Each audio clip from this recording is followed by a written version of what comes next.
From Hollywood, it's time now for... Johnny Dollar. Pat McCracken, Johnny, Universal Adjustment Bureau. Oh, hi, Pat. Hey, I thought you were on vacation. I was. I got called back right in the middle of it on account of Ned Grant. You know him? Grant, the Broadway columnist? That's the one.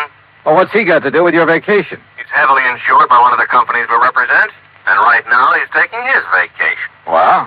Well, Ned has made a lot of enemies in his time. I know. I read his column. And it looks like one of those enemies is trying to make Ned's vacation permanent. Savvy? I'll be right over, Pat.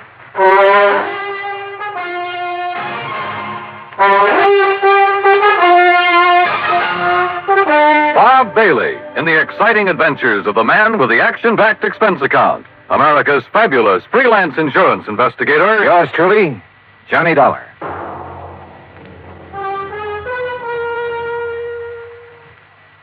And now, Act One of yours truly, Johnny Dollar.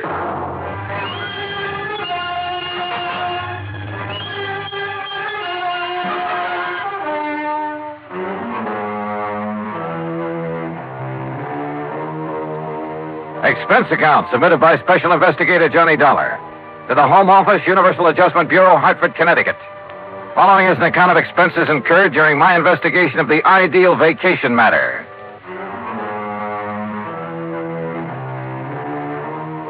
Expense account item one, $1.20 for a taxi from my apartment to the office of Universal Adjustment Bureau, where Pat McCracken was waiting for me, his face covered with sunburn and worry. Just when I was beginning to relax and enjoy my vacation. Sit down, Johnny. Thanks. Now, what's the deal about this Ned Grant? When you say you read his column, you know he prints some pretty blunt stuff sometimes. Yeah, I've often wondered how he gets away with it. A couple of years ago, he dug up some evidence on a bad boy named Willie Bemis. Bemis, yeah. The stuff he printed helped get Bemis convicted, didn't it? Yeah, but he swore he'd get even with Ned. Oh, well, a fella in Ned Grant's position hears that kind of threat all the time. Besides, with Bemis in jail, what's the problem? None at all, Johnny, if he were in jail. He broke out last night. Oh, I see. Does Grant know that Bemis is on the Oh, list? I told you, Grant's on vacation, probably as far from a newspaper as he can get. So you think he's in danger? Well, what would you think?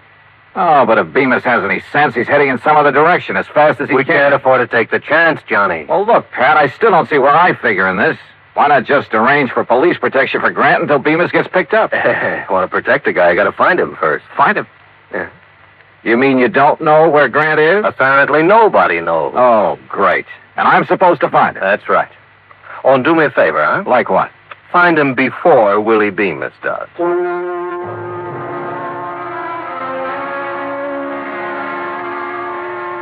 Well, I knew enough about Bemis to realize he wouldn't hesitate to gun down anybody who got in his way, including me. So I headed for New York. That's item two, $23.40. I located the apartment house where Ned Grant lived and had a talk with the manager in his office at the rear of the first floor. I'm sorry, Mr. Dollar, but I really don't have the slightest idea where Mr. Grant went on his vacation. Well, didn't he leave a forwarding address? No, he just told me to hold all his mail for him here until he got back. And he didn't say anything at all that would give you a clue as to where he might have gone? None at all. Oh, great. Well, I don't know if you know Mr. Grant very Not well, personally. but, well, he's unpredictable, let's put it that way. Of course, the kind of life he leads would make a character out of anyone, I guess. You mean batting out that column every day, huh? Yes, and his phone ringing every 10 minutes and strange people traipsing up to see him at all hours. Really, I can understand his not telling anyone where he went on his vacation. He just wanted to get away from it all. He kept saying that this time he was going to have an ideal vacation. Ideal vacation. That could mean anything from a trip to the moon to, well, Lord knows what. Tell me this. Did he take much luggage?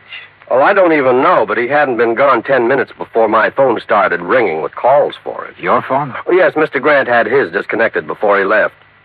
Tell me, Mr. Dollar, what's so urgent about finding Mr. Grant? There's an escaped convict named Willie Bemis who has it in for him. Oh? He could be looking for Grant.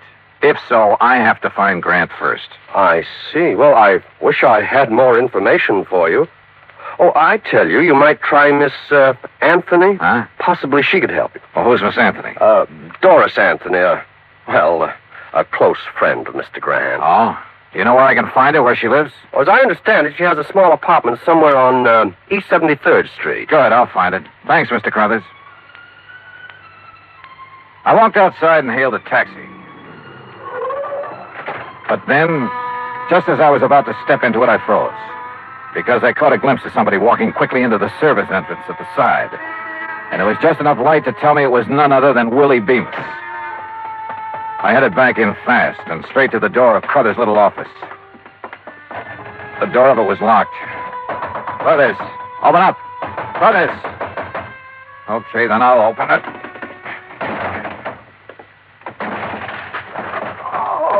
Hey, Crothers, what happened to you? Mr. Dollar. That's right, what happened? This man, right after you left, he came barging in. That was Willie Bemis. What did you tell him, Crothers? Only what I told you. And it looks like he and I are starting out even.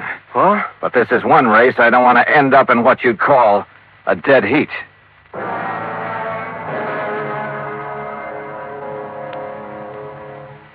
Act two of yours truly, Johnny Dollar, in a moment. And now, Act two of yours truly, Johnny Dollar, and the ideal vacation matter. I looked up Doris Anthony's address on East 73rd and took a cab. That's item 3, $1.75 to her apartment. She was tall, rangy, dark hair. And somewhere along the line, I'd seen her before. But I couldn't remember where. Ned Grant? How would I know where he is? He isn't exactly the sort of guy that lets you in on his plan. Hey, listen, Doris, this may be the oldest line in the book, and I know it, but haven't I seen you somewhere before? Could be. I've been around a while. Like where? Oh, I used to sing in a couple of clubs around town. That's where I met Ned. He liked me, so he helped me. In his column, that what you mean? Yeah, that's what I mean. His apartment manager says you're a very good friend of Ned's. He has a lot of girlfriends. My main claim to fame is I'm always handy. Well, look, Grant told the apartment manager he was going to take an ideal vacation. Any idea what that would mean? Or where? Sure, wherever there are girls. What do you want him for? Somebody's out to get him. What do you mean, who? Willie Bemis. That name mean anything to you?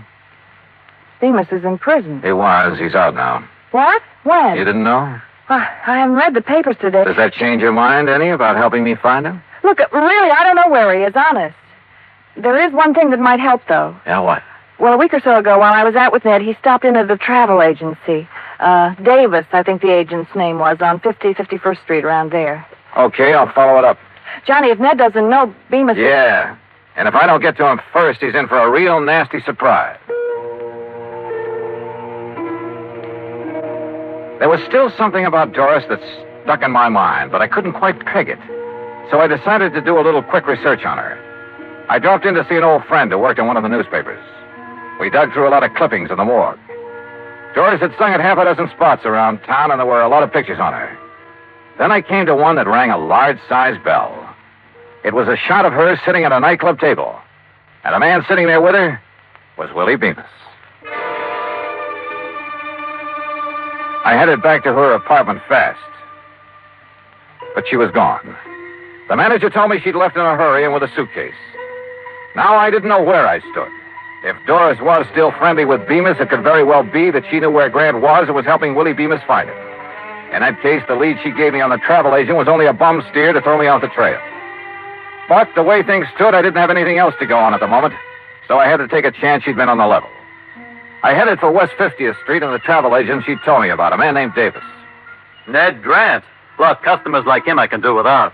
What do you mean by that? Here, I'll show you. Here we are. A reservation at Nassau. Here's one in Bermuda. Oh, and here's one for the Virgin Islands. He had you make all those for him? Every one. That sort of thing doesn't make me very popular at those resorts, believe me. Well, it's a cinch he can't be at all those places. If you ask me, he's not at any of them. He's always doing that sort of thing. Well, that's a lot of help. Just the same, I'm going to call those places. Where's your phone? Right there on the desk. But I tell you... Excuse me. Hello? Who? Oh, yeah, just a minute. It's for you, Mr. Dollar. Oh, thanks. Johnny Dollar. It's Doris Anthony, Johnny. Wow. Well, I didn't think I'd be hearing from you again. Why not? After I found out you were an old friend of Willie Bemis, I went back to your apartment. You'd cleared up. Johnny, I'm no longer a friend of Willie Bemis. Oh, now, wait a minute, sister. It's the truth. But I was afraid he might come to see me. That's why I left. Oh, sure. Johnny, the reason I'm calling, I think I know where Ned could be. Where? Well, I'm not sure, but a few days ago, he went to see a friend of his named Mike Hastings. Mike owns a ski lodge up in Vermont. Ski lodge? There's no skiing this time of year. I know, the lodge is closed, but Ned's gone up there once or twice before when he wanted to get away from everything. Okay, where is it? It's called Hastings Lodge, about 20 miles beyond Bradbury, on a little country road. Now look, I have no choice but to go on up there. Have you told anyone else about this? No, of course not. Okay, Doris. Don't. Expense account item 4, $38.50. Transportation by plane and rented car to Hastings Ski Lodge. As I jounced over the bumpy road up in the Vermont woods, I couldn't help thinking this might be strictly a wild goose chase. But at the moment, I couldn't afford to pass up any lead. It was after dark when I finally drove up to the lodge. It sprawled on the side of a hill way out in the middle of nowhere. There were no lights on, no sign of life about the place at all.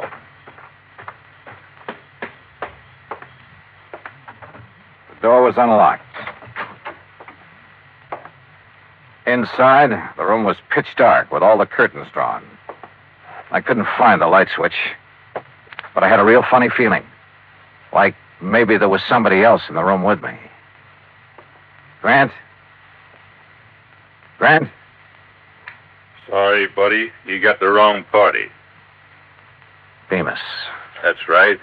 Willie Bemis. Just hold it right where you are, boy. How'd you find out about this place? What difference does it make? Yeah, I guess you got a point there. Except I have a nasty little idea who might have tipped you off. Well, where's Ned Grant? He hasn't shown up yet. So what happens now? So I'll wait for him. What about me? I'll give you 3 guesses about you, but I figure you're only going to need one of them.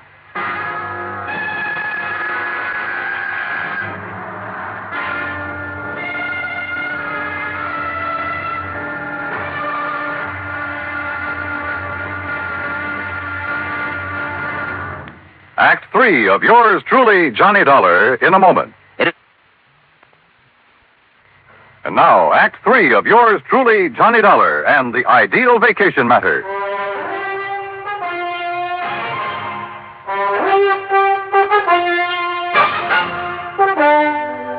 Stand still, Dollar.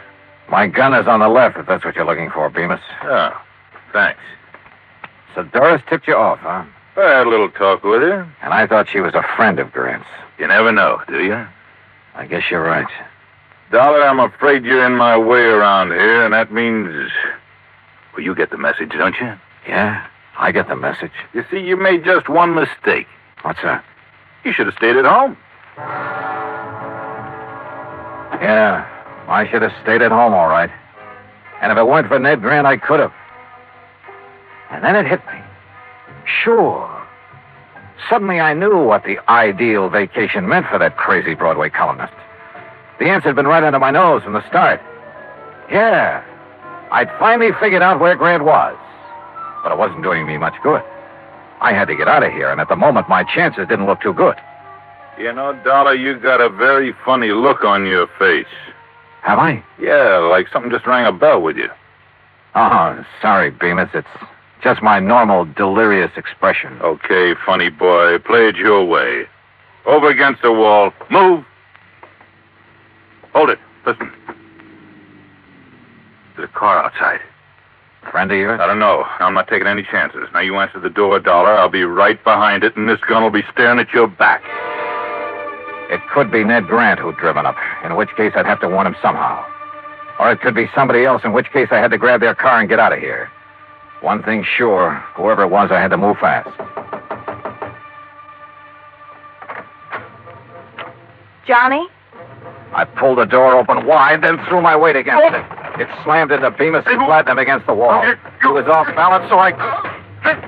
Oh, and his gun went flying. But I couldn't see where, and I couldn't take time to look. I grabbed Doris. Come on. Come on, now, into the car. Now, you're going to help me for a change. That was Bemis. Don't tell me you're surprised. You're the one who tipped him off about the ski lodge. But, Johnny, I had no choice. He pushed me around. Yeah, sure. Johnny, where are we going? New York. You think Ned's there? Doris, I think he's been there right from the start.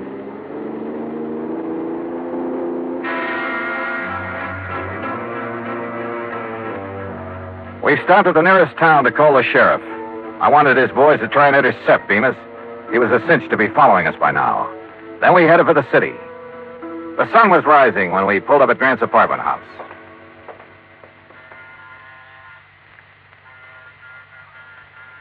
The manager didn't answer. Maybe he's still asleep. Looks like I have to take another chance on you, Doris. I tell you, I'm on the level, Johnny. I sure hope so. I gotta get up to Grant's apartment fast. Now, there's a payphone over there in the lobby. Call the police and then meet me upstairs. Go on. Okay, Johnny. I went upstairs and pounded on Grant's door, but no answer. I went to the end of the hall and out onto the fire escape. Yeah, there was a ledge. Carefully, I worked my way along it to a window. It was Grant's bedroom, all right. And there he was, sound asleep, with an empty bottle on the bed table. So my hunch had been right. Sure, it was the ideal vacation for a guy who was pestered by everybody in town. Tell everyone you're leaving the city, then disconnect your phone and hole up in your apartment for some real peace and quiet. I went to the front door. Doris? Yes, Johnny, let me in. Okay, just a sec. Well, Doris, I was... Well. Well, if it ain't Johnny Dollar. Hello, Bemis. Now, ain't this nice? So you did it again, Doris. Honest, Johnny, I couldn't help it. He has a gun. He made me. Yeah, sure. Pretty smart, huh, Dollar? Finding Ned Grant for me? You know, I don't think I'd ever thought of looking for him here. But you did, so you're a smart boy. Okay, now look, Bemis. Don't interrupt me while I'm talking. Like I was saying, I'm much obliged you for helping me find Grant. Now that I got him, okay. So I don't need you around anymore. No, don't! Slowly and with a smirk on his face, Bemis raised his gun until it pointed straight at my head. It flew out of his hand. The shot had come from outside, down the hall. Suddenly, the corridor was swarming with police. Bemis dove for his gun. Well, you don't... Instead, he collected the butt of one over his left ear. Thank goodness they got here. So you did call the police after all? You bet I did. Now, do you believe I'm on the level? Yeah, Doris, I guess I do. And you took a mighty good way to prove it. What's going on here? Ned. So you finally woke up. Or Yeah. sobered up. Hey, that's Willie Bemis they're carting away. It sure is. Well, what's he doing here? What's going on, huh? Hey, look, Bright Eyes, you better go on back to bed. But I don't understand. Just write the whole deal off as a bad dream, huh?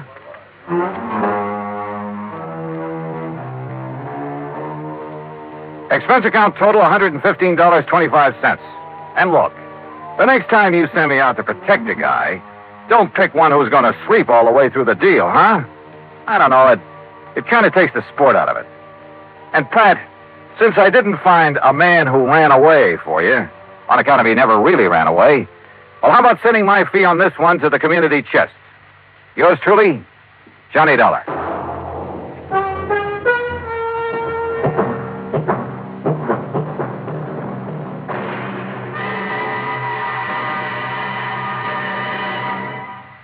Our star will return in just a moment. And now, here is our star to tell you about next week's story. Next week, an old racket comes to light and nearly cost me my life. Join us, won't you? Yours truly, Johnny Dollar.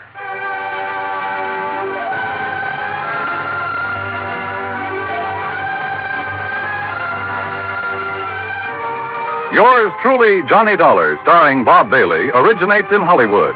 Written by Robert Wright, it is produced and directed by Jack Johnstone. Heard in our cast were Mary Jane Croft, Lawrence Dobkin, Joseph Kearns, Jack Edwards, Barney Phillips, and Byron Kane. Be sure to join us next week, same station, for another exciting story of yours truly, Johnny Dollar. This is Dan Cubberly speaking.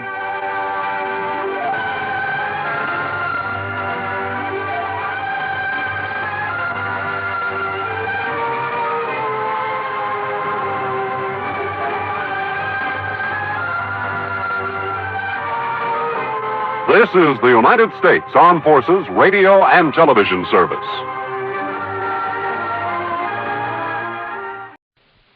From Hollywood, it's time now for Johnny Dollar. Dave Lawler, Johnny, over at Surety Mutual and Trust Company. Oh, hi, Dave. Long time. Yeah, I know.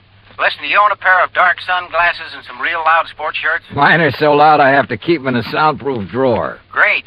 But where you'll be at this time tomorrow, nobody will give 'em a second look. Oh? Like where? Well, according to the travel folders, it's, quote, the land where the summer spends the winter, unquote. In other words... Palm Springs, California. Dave, you're on. Good. But don't forget, this could be pretty expensive for your company. Oh, more than you know, Johnny. $75,000 hard cash. Ah, oui. Unless you're able to prove the bracelet Dan Galloway gave to his child bride wasn't really stolen. For a trip to Palm Springs at this time of year, I think I could prove anything.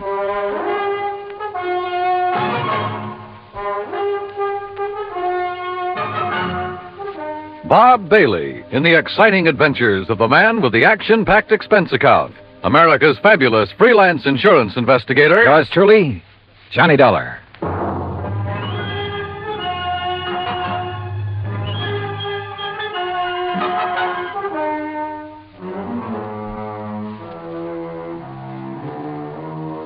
Expense account submitted by Special Investigator Johnny Dollar to the Home Office, Surety Mutual and Trust Company, Franklin Building, Hartford, Connecticut. Following is an account of expenses incurred during my investigation of the suntan oil matter.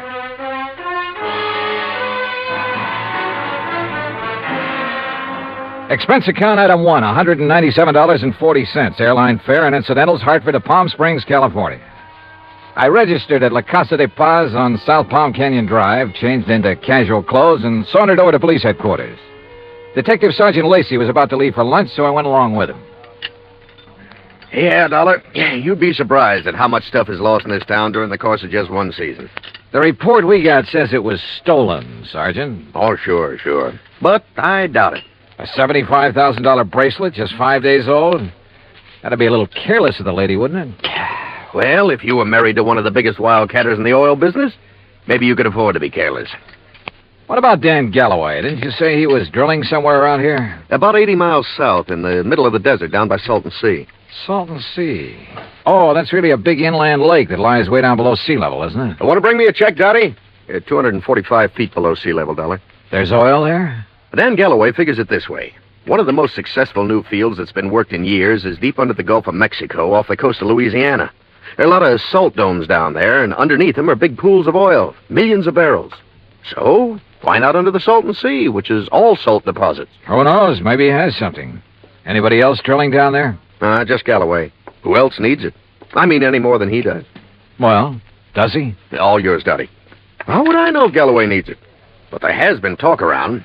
You know.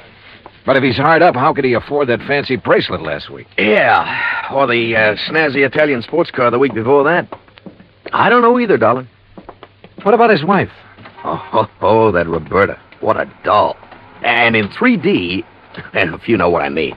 How an old coot like him could ever latch onto a pretty little chick like her? Rough. I take it Roberta's somewhat younger than her husband. Oh, not more than 35, 40 years. Oh, I see. How long have they been married? 2, maybe 3 years. Down in Dallas, I think it was. She's a Texas girl. Well, is it working out? I mean, are they happy? There's talk about that, too. What kind of talk? Oh, it's really just small-town gossip for the most part. Ever hear of Sonny Wyman? Wyman? No. Well, Sonny's around Roberta's age. One of those kids who came up from nothing, but all the time knew exactly where he was going.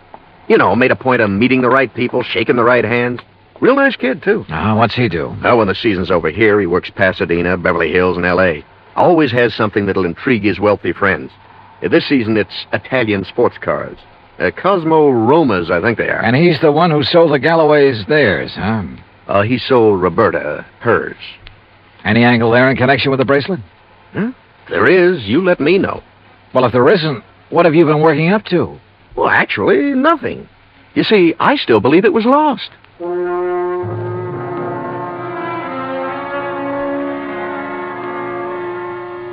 Expense account item 2, $35 for rental of a drive-your-own car. I found the Galloway place about 2 miles out north and east of town. As I parked in the broad U-shaped driveway, I noticed a low, shiny suntan color sports car standing in the shade of a date palm back by the garage. I started over to take a look at it, but the front door of the house opened, a Filipino boy appeared, took my name, and showed me into the living room. Through the solid wall of picture windows, I could see that the whole place was built around a kidney-shaped swimming pool. Mighty inviting. And so was Roberta, Mrs. Galloway, when she stepped into the room a minute or two later. Hi there, Mr. Dollar. My, it's nice of you to come all the way out here. Yeah, Sergeant Lacey was right. Roberta was a living doll. 22 or 3, trim, petite, and with a figure that... Well, let's not go into that. She said it would be more comfortable out on the lanai beside the pool.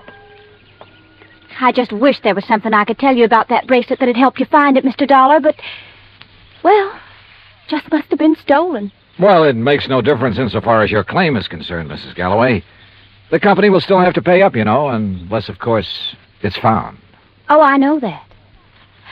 How do you go about your investigation?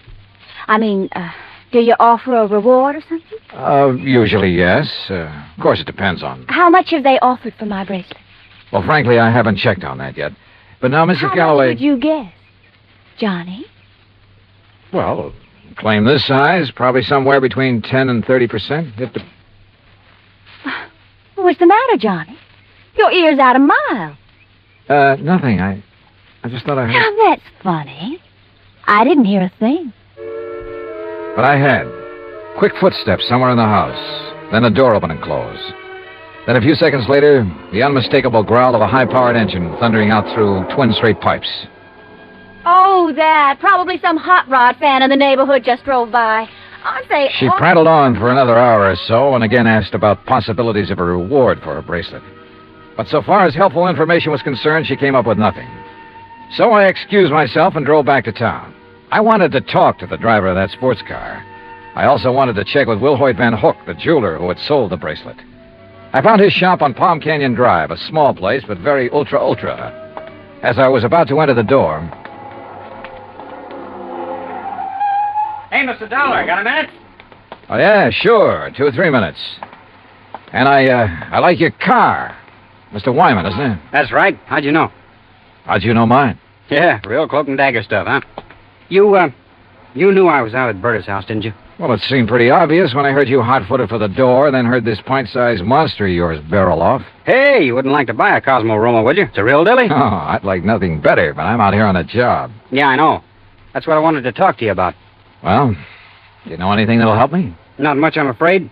But I'll be glad to tell you anything I can. You going in to see Willie? Willie?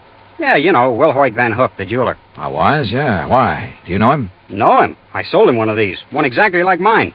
And we're both going to be in the rally they're holding next Sunday. You ever see a good sports car race? No, I'm afraid not. Well, we'll soon fix that. And look, after you've talked to Willie, if you want to go down to where Dan Galloway is drilling his new well, I'll be glad to give you a lift. Good idea, but I don't want to take you out of your way. Oh, not at all. I was going that way anyhow. Besides, I thought it might give us a chance to talk a little. Sure, why not? Why not?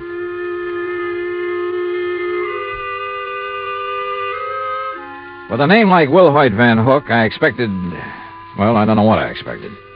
As it turned out, he was a smartly dressed chap of about 40, tall and slim, blonde hair and quick blue eyes, an alert mind.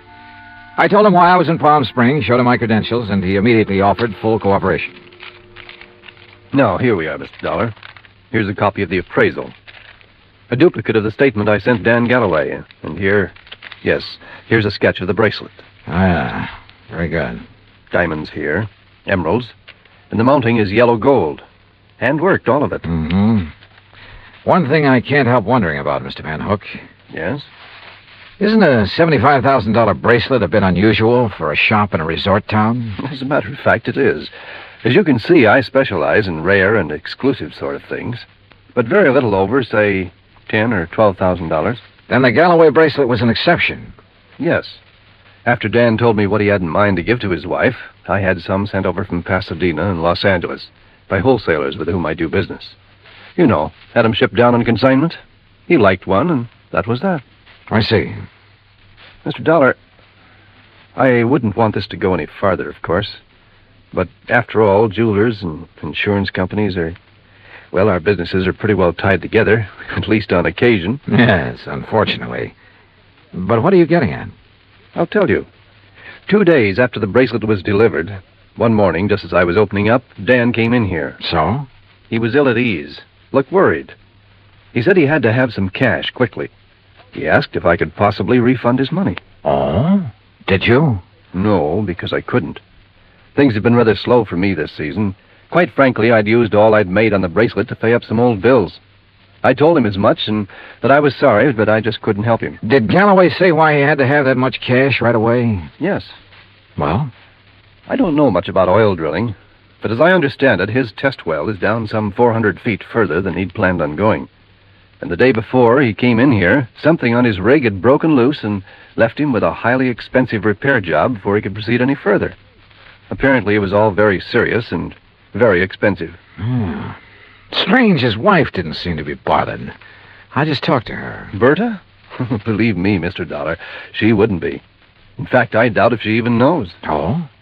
Figure it out for yourself.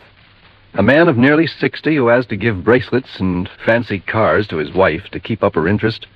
Well, you'd hardly expect him to tell her that kind of news, now would you? No, I suppose not.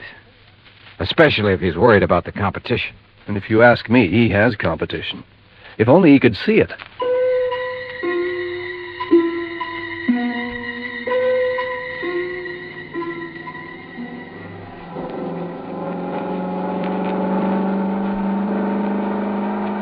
That suntan and chrome Cosmorama was all Sonny Wyman claimed it was. It purred like a kitten, performed beautifully. But I was more interested at the moment in what Sonny wanted to talk about. Johnny, I'm going to be perfectly blunt with you. I'll go along with that. Out at the house a while ago, I felt pretty foolish when you arrived, and Berta insisted I hide until she could get you out on the lanai. Did she have any particular reason? Well, you see, we know that... Well, there's some talk going around about Berta and me. Any truth in it, Sonny? A little, I guess. You saw it. Oh, yeah? I mean, there's nothing serious between us. It's just that, well, with Dan away so much of the time, we have fun together. Yeah, sure. Now, what about the bracelet? You mean who might have stolen it? That's the general idea. I don't know. I have no idea. That, sound funny to you? Should it?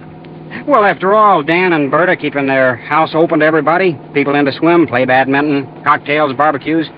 I guess half the population of Palm Springs has been there at one time or another. And even if it weren't an invited guest, why, it'd be simple for someone to just sneak in and walk off with it. Providing, of course, they knew where it was kept. Well, yeah, someone who was close enough to...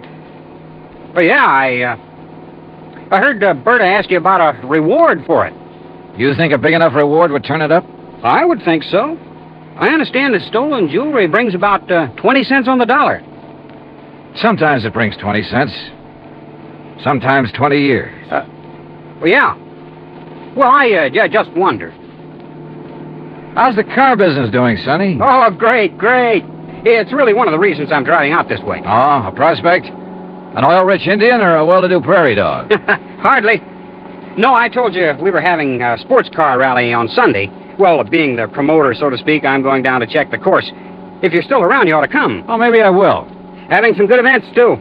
Willie Van Hook and I are running a match race. He's quite a bug, you know. And ever since I sold him the twin to this job, he's been working it over. Special carburetor, racing cams, everything. And I wonder I can't afford this kind of stuff. Oh, man. You'd be amazed at the amount of money that changes hands. Hey, wait a minute, Sonny. Isn't that an oil rig over there? Yeah, Dan Galloway's. The rig itself's about 50 feet out in the lake. The shack or office or whatever you want to call it's over the other way. You see? About a quarter of a mile beyond those Joshua trees. I'll drive you over. He did. There was an old car parked near the shack, so we figured Dan Galloway must be inside. Sonny Wyman dropped me in front of it, then took off in a cloud of dust and exhaust gas. I picked my way between the cactus plants, opened the door without knocking, and barged right in. Oh, hello. Oh, no use asking if Mr. Galloway is here. I can see he isn't. No, he isn't. Is it all right if I wait? I'm Johnny Dollar. I'm Mrs. Galloway, Mr. Dollar. Huh? Hell, that is, I'm the first Mrs. Galloway. The former. The one who scrimped and saved while Dan was booming around every oil field all over the country trying to make his score.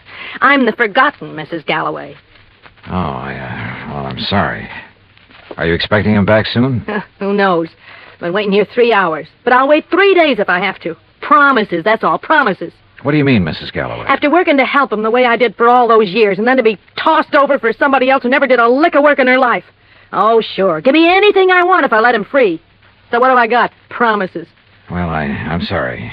But getting all upset is going to help. Well, wouldn't you be upset if you had more than $18,000 in back alimony coming to you? And with them living like royalty? Oh, I see. Well, he's not going to keep on getting away with it. That's why I'm here.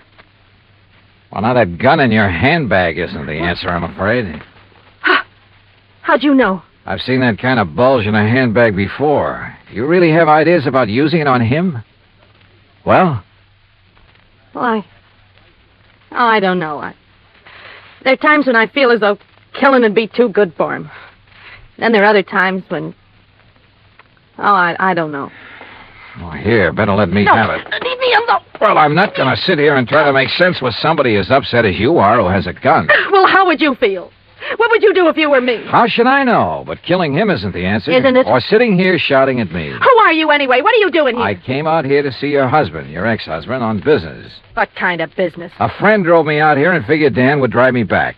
But since he isn't around, there's no point in my staying here. Or you either. Well, maybe you aren't You going have to a car, so you and I are driving back to Palm Springs. I'm not leaving here till I see Dan. Until I get some money from him. Or see him dead.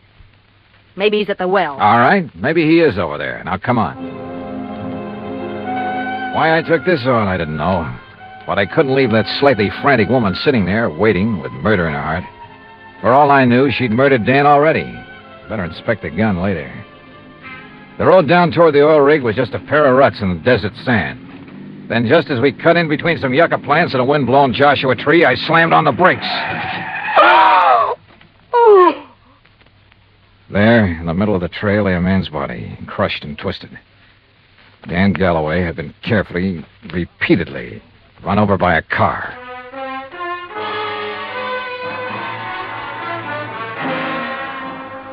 Expense account item 3, $1.19 for a quick phone call to Sergeant Lacey in Palm Springs and smelling salts and a bromide for Florida, the ex-Mrs. Galloway. Then I dropped her off at the Galloway house. She and Roberta ended up consoling each other while I huddled with Lacey in his office at headquarters. Some of the boys are still out there, Dollar, checking tire prints, taking pictures, and so on. No clue as to who ran Galloway down? Not yet. Looked to me as though Galloway stepped out of his own car to see whoever had pulled up in the other and was run down for his trouble. The car that did it ran around in a circle over and over him. Any suspects, Sergeant? You found his ex-wife, Flora, waiting for him in the field office, you said. That's right. And she was pretty nervous, on edge, you said. So? Also, she was carrying a gun. Whoa, now, wait a minute. Now, any reason why she couldn't have run him down earlier, then gone back and just waited for somebody like you to come along? Somebody with whom she could then discover the body? Only one hitch. You told me yourself, Dollar, that she was pretty insistent about your going over there to look for Galloway. Yeah, I know. But, Sergeant, you're off on the wrong foot. Why? Because of the tracks left by the killer's car. They didn't match the tires on Flora's car. You checked? I checked. And if I were you, I'd have your boys find out whose car did make those tracks. I'm way ahead of you. Well, if you know, then what do you... Wait a second. Yeah? Levine, Sergeant. I got news for you. Hey, listen to this, Dollar. About those tire tracks at the scene of the killing. Wow, right on cue. They're the same make and size as the tires on Sonny Wyman's Cosmo Roma. You sure? Well, I told you at the scene I thought it was a sports car by the small size of the circle the tracks made. Yeah? And knowing the feeling between Wyman and Galloway, I went right over to his place. Nice, clean tracks all over. And they match. You holding Wyman? Oh, well, I don't know where he is, Sergeant. He wasn't at his place, and there was no answer to the phone at his showroom. Well, then get after him. Put out a flash on him. With that car, he shouldn't be too hard to find. Let me know when he's picked up. Yes, sir. What do you think, Sergeant? You know something, Dollar? I have a notion that when we find Sonny Wyman, we'll also find out what happened to that bracelet. Yeah, could be. One thing was certain. Dan Galloway could no longer be suspect in the case. But Roberta? Why not? Maybe she did know that Dan had run out of money. Maybe that's why she was so interested in the amount of reward for the bracelet. And what about Sonny Wyman? Well, it looked bad. A smart young opportunist out for the fast buck. And, of course, close to Galloway's wife. Anything he could do to hurt Galloway would help him. And now these tire tracks, the one solid clue to Galloway's killer. Sergeant Lacey and I drove out to the Galloway house. I know, Johnny. I haven't seen Sonny since he left here this afternoon. That's when you were here. He didn't call up? Why should he call up? Why shouldn't he call, Roberta, if he'd heard that Dan was killed? Now, you listen here, Mr. Dollar. If you're trying to trick me into saying something about Sonny having anything to do with Dan's death, you're wasting your time. And what's more... Pardon me. Hello? Oh, yes. Just a minute. For you, Sergeant Lacey. Oh, thanks. Hello? Yes? Yes, when? Yeah, I see. Okay, Levine, thanks. Has he found Sonny Wyman? He sure has. And if you want to see him, you'll have to go to the coroner's office. What? No. Yeah, that souped-up car of his, a couple of miles out of town. Ran off a curve and over a 100-foot bank. Within minutes, Lacey and I were at the scene of the accident, looking things over with the help of flashlights. Yeah, he must have been really burning up the road to spin and roll this far off the highway. But surely he must have been familiar with that curve. Oh, sure. He knew these roads around here as well as anybody in the county. Tires still in one piece, too. And these sport cars usually corner pretty well. Well, this one didn't. Hey, Lacey, look here. Yeah? This left rear fender. Looks to me like this car was sideswiped. Hey, you're right. Rolling over never make a long crease like that. Uh-huh. No, wait. If another car sideswiped him, there'd be paint on this fender. Paint from the other car. Sergeant, you're absolutely right. And since there's none here... Sergeant, you're absolutely wrong. How far to the nearest filling station? What? I want to make a couple of calls to some wholesale jewelers in Pasadena and Los Angeles. Right now, in the middle of the night? Right now. Wholesale jewelers? Expense account item 4, $11.90, phone calls to Pasadena and L.A. The third call yielded Mr. Alfred Mencken of Mencken Imports Incorporated, who was pretty cheerful about having been gotten out of bed. It's quite all right, Mr. Dollar.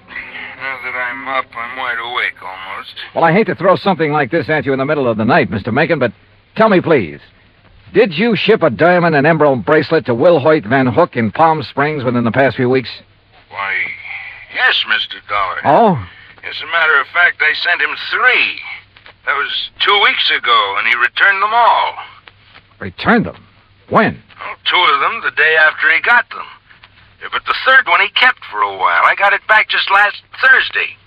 Now, I don't know if that means anything to you. You bet it does. Thanks very much. Lacey and I piled into one squad car, 4 patrolmen in another. It was several miles out to the little ranch where Van Hook lived, and Lacey and I chewed it over as we drove along. Don't hold out on me, Johnny. Whatever made you think of Willie Van Hook is the one who drove Sonny Wyman off the road? Well, apparently there was no paint on that fender from the car that sideswiped him. Actually, there was.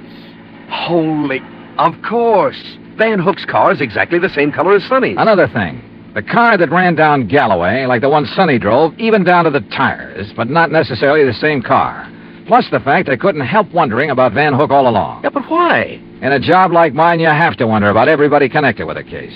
Anything particular about Van Hook? Well, he told me that he'd used the money he got from Galloway to pay off some overdue bills. And yet, a few weeks ago, he was able to buy an $8,000 sports car.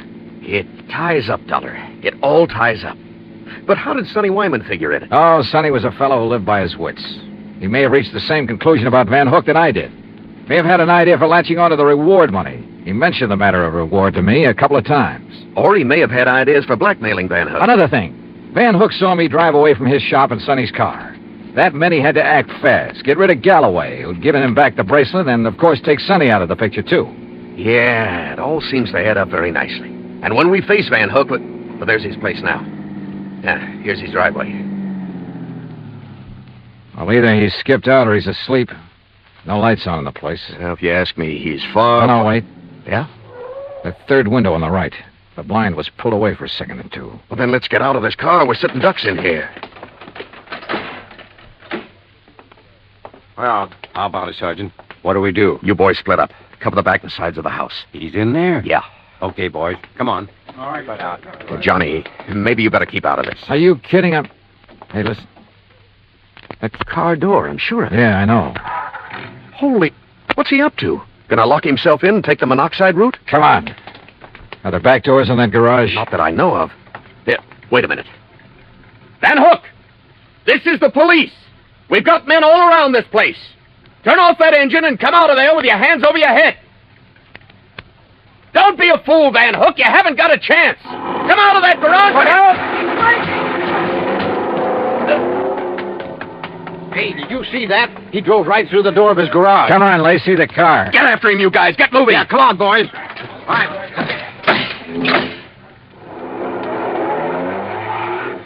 Crazy fool. He's getting into the side-swiping habit. See what he did to that other patrol car? Yeah, they're okay. They're off and tailing us. Come on, step on it, Lacey. This is one time we ought to have a Cosmo Roma. Well, maybe he can outrun us, but with 2 cars on his tail, he may get careless, take chances. If so... Yeah, hang on. Oh! Lacey, you could qualify for some of those road races yourself. That guy's out of his head. Main highway like this full of trucks and trailers. Oh, don't worry about those guys. Those interstate truckers will give you a clear road after them. They're the best drivers in the country. Come on, hit your siren. Right.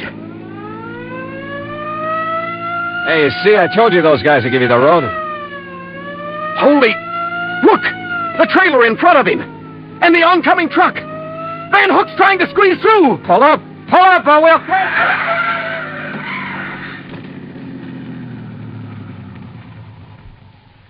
Well, he squeezed through all right. Squeezed right through the pearly gates.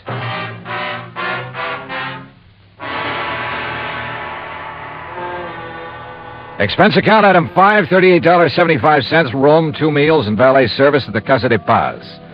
Item 6, $191.60, airfare and incidentals, Palm Springs, California, back to Hartford. Expense account total, $474.84. Remarks? Well, justice is done in pretty strange ways sometimes. Kind of makes you think. Maybe it pays to tread the straight and narrow, doesn't it? Yours truly, Johnny Dollar.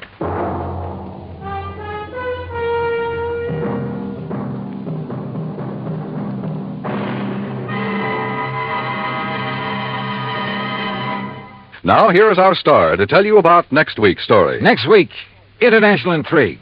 A beautiful girl and a very clever chemist. Join us, won't you? Yours truly, Johnny Dollar.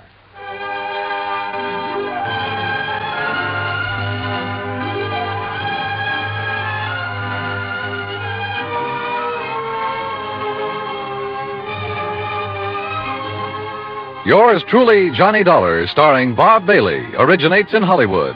It is written by Paul Franklin and is produced and directed by Jack Johnstone. Heard in our cast were Barbara Eiler, Paula Winslow, Forrest Lewis, Frank Nelson, Sam Edwards, Austin Green, and Shep Menken. Musical supervision is by Amerigo Marino. Be sure to join us next week, same time and station, for another exciting story of yours truly, Johnny Dollar.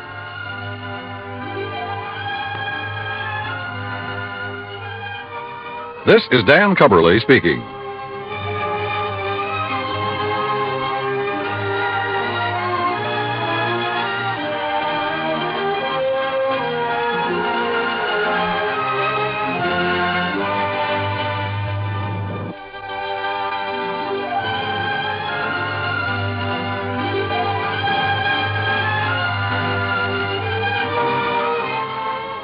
Johnny Dollar has come to you through the worldwide facilities of the United States Armed Forces Radio and Television Service.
Johnny Dollar. Al Turner, Johnny, over here at New Britain Mutual. Al, it's been a long time. Yeah, I know. What can I do for you? Plenty, I hope.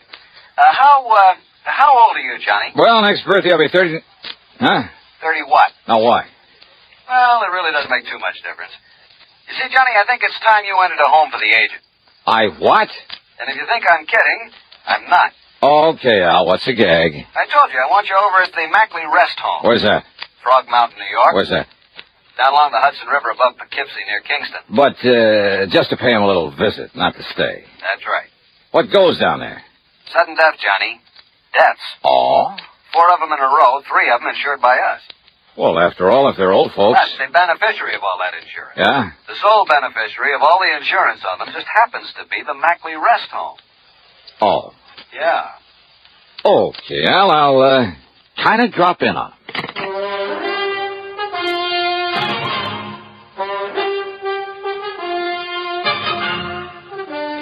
CBS Radio brings you Bob Bailey in the exciting adventures of the man with the action-packed expense account, America's fabulous freelance insurance investigator. Yours truly, Johnny Dollar.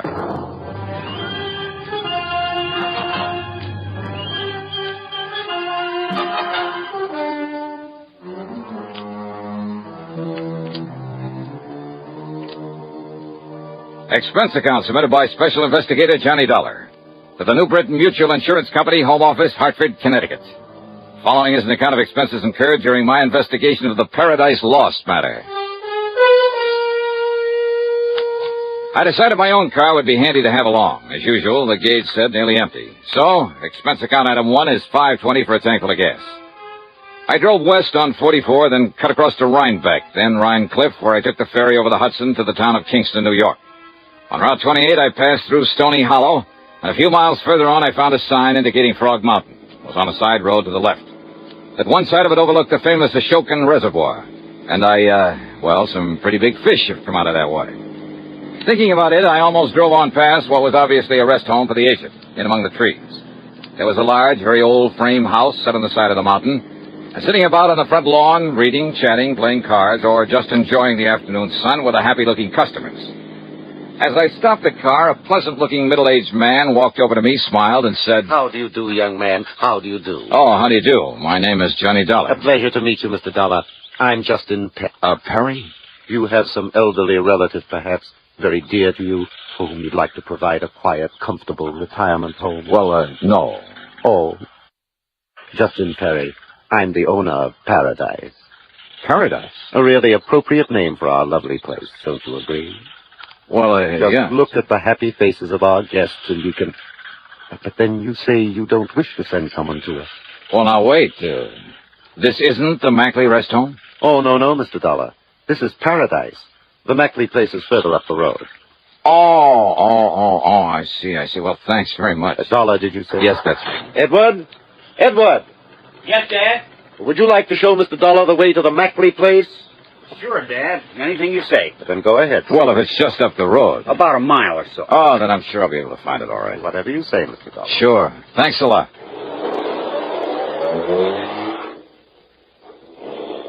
A very nice spot. And some of the folks on the lawn waved cheerily as I drove on back up the road toward the mountain. I wondered if the Mackley place would be the same. It wasn't. At least, it was brand new, a modern ranch type of thing, built on a single level. A lot of native stone and glass, all very pretty and smart and practical, but lacking in warmth. The guests, the residents, though well-dressed and apparently wealthy, were sitting by themselves for the most part, reading or just sitting. No one seemed to notice me as I parked my car, then walked in through the door at one side marked office. "Yes. Something I can do for you?" "Mr. Mackley?" "Yes, that's right. Peter Mackley. And, who are you?" "My name is Johnny Dollar." "Oh, yes, the insurance investigator. How are you?" "Hiya." Al Turner at the insurance company said you'd be coming along. Won't you sit down?" "Oh, he did?" "Yes. Just to be honest about it, I don't see why, though." "You don't, huh?" "Well, now, what do you mean by that, Mr. Dollar?" "Well, it's quite a layout you have here, Mr. Mackley. Must have set you back a lot of money." "Well, that's no secret." "But I suppose it's all bought and paid for." "No, far from it, Mr. Dollar. It'll be some years before we get our heads above water." "Even with the help of 2 or 3 nice, fat insurance legacies?" "Now, look here, Dollar. "Well?" "If you're referring to the fact that some people happen to die and just happen to leave some insurance to us..." "Just happen to, huh?" "Now, what's that mean?" "Just exactly what you think it does, Mackley." "Are you trying to imply that I or anybody if else..." "If the shoe fits where it..." "Now, if you're saying that you suspect we might have murdered those old Did people..." I say that? "Well, that's what you meant, isn't it? You've no right coming here accusing me of something like that." "Now, look, And what's more, you're not the police, and you have no authority around here. So just go on, get out of here." "Sorry, but I'm not leaving this place until I find out something more about how those people died." "Dollar, you're going to be sorry for this." "Is that a threat?" "You take it any way you like." Well, it may sound a bit corny, Mackley. Just get out of Just here. remember that anything you say now might be used against you. Why, you arrogant global... And now, Act Two of yours truly, Johnny Dollar, and the Paradise Lost matter.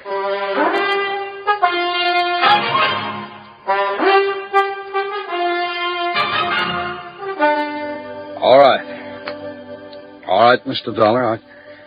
I freely admit it was too bad that 4 of the old people died here within a month and a half. It's most pathetic, most unexpected. What's more important to me is that it gives our place a black eye. Unexpected by whom, Mr. Mackley? By everyone, including the doctor who comes up here from Kingston to attend them and who is always on call in case of emergency. Who is this doctor? He's Dr. Nathan Way. He's from over in Kingston. Just how did these 4 people die? Well, according to their death certificates, the first one was an accident. Old Mr. Bartley slipped and fell off the corner of the porch one night while he was walking in his sleep. Slipped or was pushed? Now, look here, Dollar. Okay. What about the other 3? They were natural causes. That is, their hearts gave out. According to the death certificates. That's right. But what really happened? Poison, perhaps? Something like that? Dollar, you don't know what you're talking about. We'll see, Mr. Mackley. Now, where'll I find this Dr. Way? Someone mentioned my name. Hello, Doctor. Hello, Peter. Doctor, this is Johnny Dollar. He's an investigator from the insurance company. How do you do, Mr. Dollar? Doctor? Dollar seems to have the fantastic idea that the recent deaths here were deliberate. Yes. What? Yes, in order that we could benefit from the insurance, those fine old people were kind enough to leave us. Well, now, that is rather absurd, Mr. Dollar. Is it, Doctor? This place is up to its neck in debt. I told you that, Dollar. Isn't that to be expected when you consider the cost of building a fine new establishment like this? All right. After all, it's less than 2 years old. And what did you do before this, Mackley? In some business where you could go around making contacts that would assure you plenty of wealthy, gullible customers for this racket? Dollar. Well? Dollar, my wife and I have been in this business of taking care of old people ever since my parents died. That's over 15 years ago. Yeah, where? In Pennsylvania. I can check on that, you know. I know that. Why did you pack up and come here to New York? Tell him, Peter. Well, for one thing, the air, the climate is much better here than it was in the coal region. Yes? And? Tell him, Peter.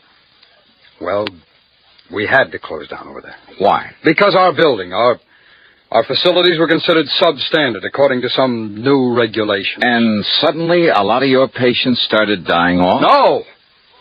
No, nothing of the sort. Peter is telling you the truth, Mr. Dollar.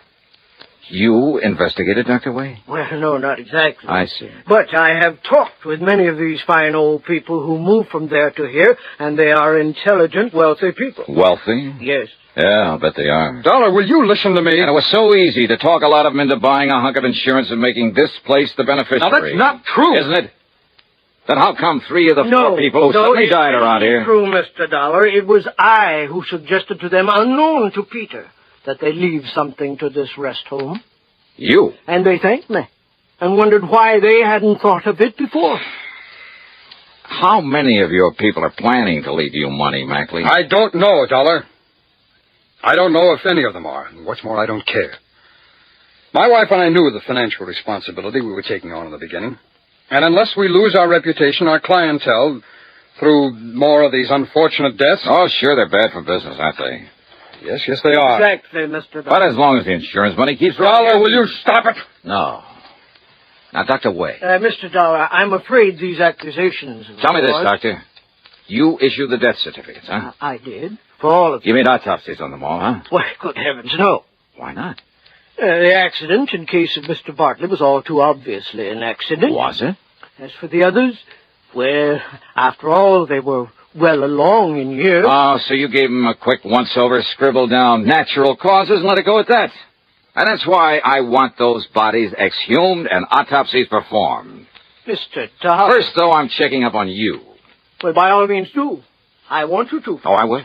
Meantime, if you like, I'll drive back to Kingston and arrange for the bodies to be made available. Yeah, you do that.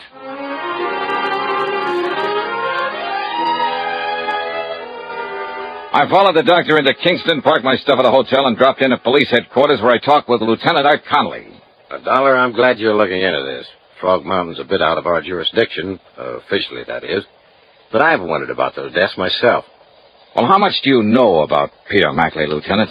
Well, I've thought a lot of that man ever since he came to these parts. Oh? Yeah, he's not the kind you might expect to be running an old folks' home, but, well, he's okay. I see. How well do you know Dr. Way? Well, one of the finest people we have here in Kingston. And without a doubt, the best man to make those autopsies you want. He's connected with the department? Yeah. And if you ask me, he'll get you results so fast it'll... Oh, now, wait a minute, Dollar. You're not thinking that Dr. Wade... Mackley, huh? And I'll tell you this about Pete Mackley, Dollar. It took a lot of guts for him to go to that place of his. What do you mean by that? I mean against some of the folks around town who were partial to Justin Perry, who runs the Paradise Home, who were afraid it might put him out of business. Mackley's place being so much nicer and modern and all. That still doesn't mean anything, Lieutenant. And you know, those old folks like things new and modern. And if Perry doesn't improve that place of his... Oh, yeah? Oh, hello, Doc. Lieutenant, Mr. Dollar, I'll be able to make those autopsies tonight. When I'm finished, I'll call you at your hotel. Sure, Doctor. You do that. I talked further with the lieutenant, but I'm afraid I didn't get much help from him. He was convinced, a little too convinced, that Peter Mackley was all right, and he spent all his time defending him.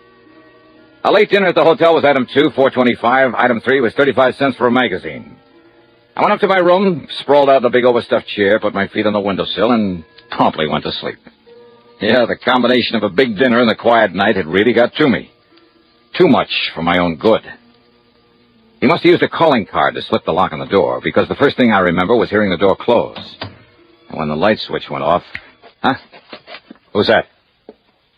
What's the idea of turning off the... Oh, no, you...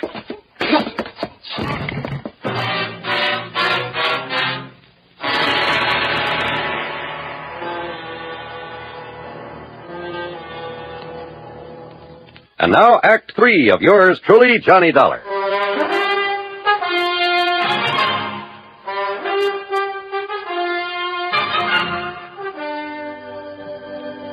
Oh. Easy now, easy. Another piece of tape to hold this bandage on your head. You'll be... Doctor. Yeah, there you are.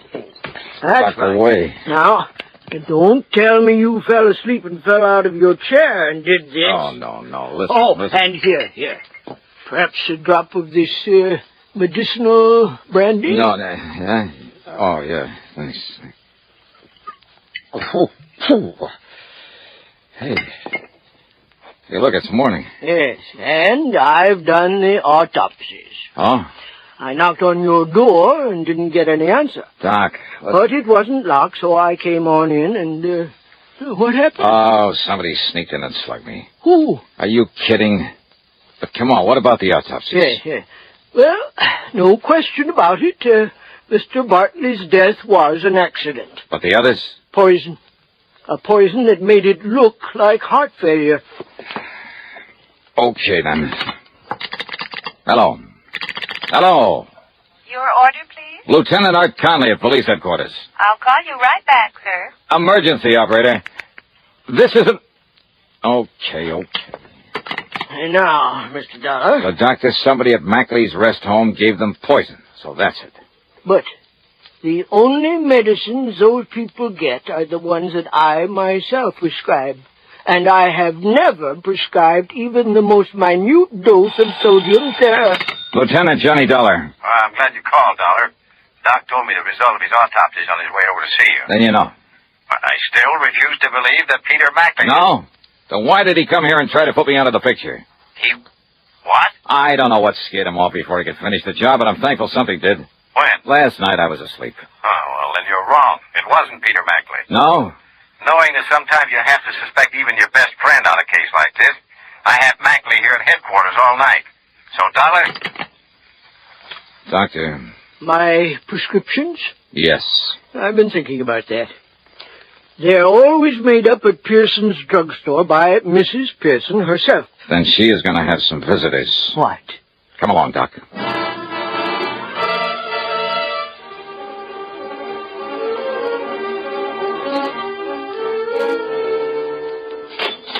Thank you, Mrs. Williams, and I hope that makes you feel better. Well, Doctor, it's so early in the morning. Mrs. Pearson, this is Johnny Dollar, special investigator. Oh, how exciting. Mrs. Pearson, I want to know if you stock a drug called sodium what'd you call it, Doctor? I didn't, but it's sodium theramolicylate. Oh.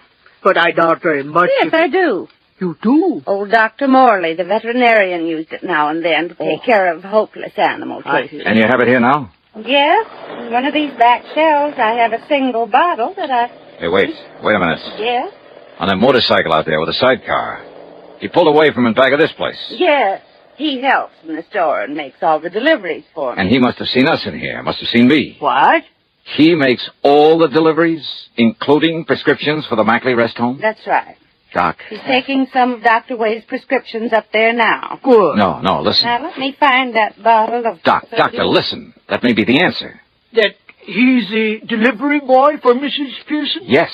Well, I'm afraid I Dr. don't... Wade? Look here. No, Doc, we've got to go after that kid. Here's the bottle, Doctor. But I don't understand. Doctor, will you listen to me? So many of them are missing. Unless we could... What was that, Mrs. Pearson? Well, a lot of these sodium theramolicylate tablets are missing. Then that's the answer, Doc. He's the answer. Come on.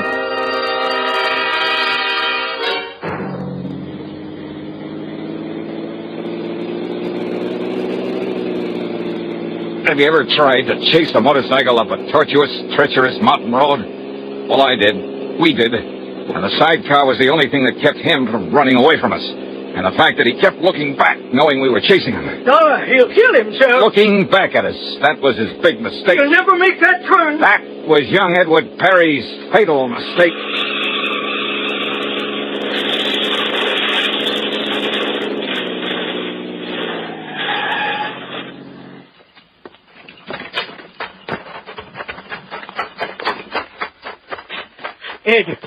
Edward. He's still alive, Doc.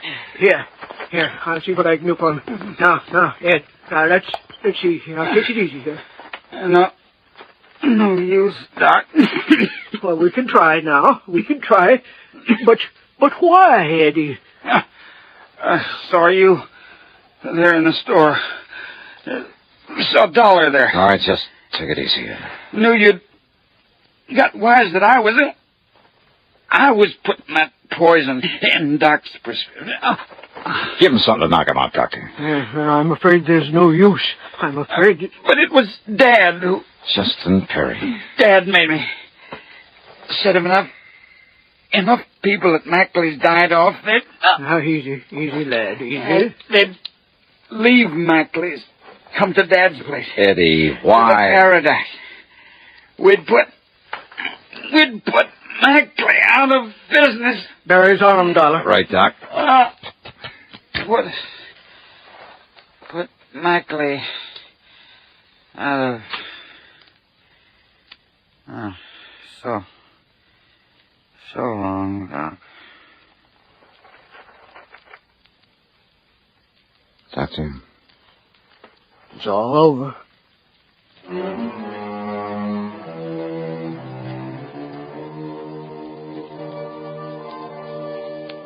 Oh, I don't know. I don't know what the courts will do. Ask me, Justin Perry murdered his son as much as though he'd done it with his own two... I don't know. Expense account total, call it $50. Yours truly, Johnny Dollar.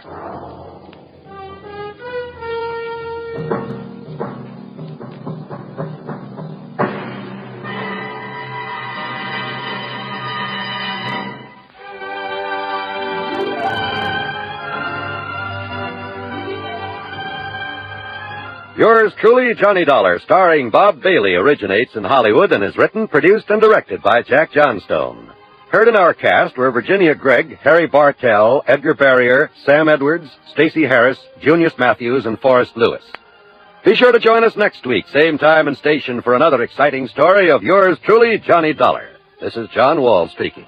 Johnny Dollar has come to you through the worldwide facilities of the United States Armed Forces Radio and Television Service.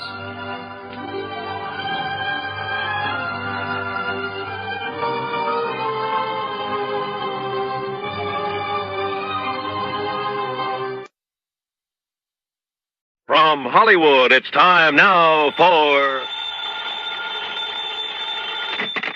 Johnny Dollar. This is Bill Chadwick, Northwest Surety Company. Howdy, Bill. How are things in Seattle? Oh, not bad, Johnny, not bad. Yeah, tell me, have you ever fallen for the spell of the Yukon? What are you trying to do? Sell me some mining stock? No, but there's a mine I'd like to have you take a look at. Up in the Yukon? Well, actually, it's across the border in Alaska. It's a gold mine, a big one, sitting on top of a rich vein. And, why don't you fly on out here and let me tell you about it? Why not? Shall I bring my own pick and shovel? No, Johnny. Huh? Just be sure you bring your gun.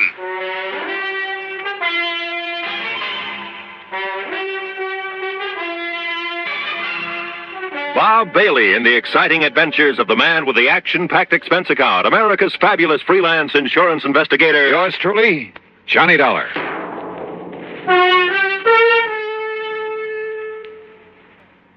And now, Act One of yours truly, Johnny Dollar.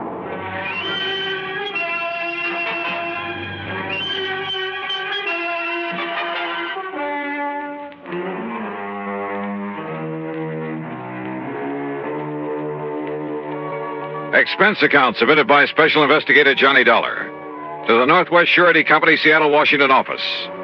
Following is an account of expenses incurred during my investigation of the Midnight Sun matter.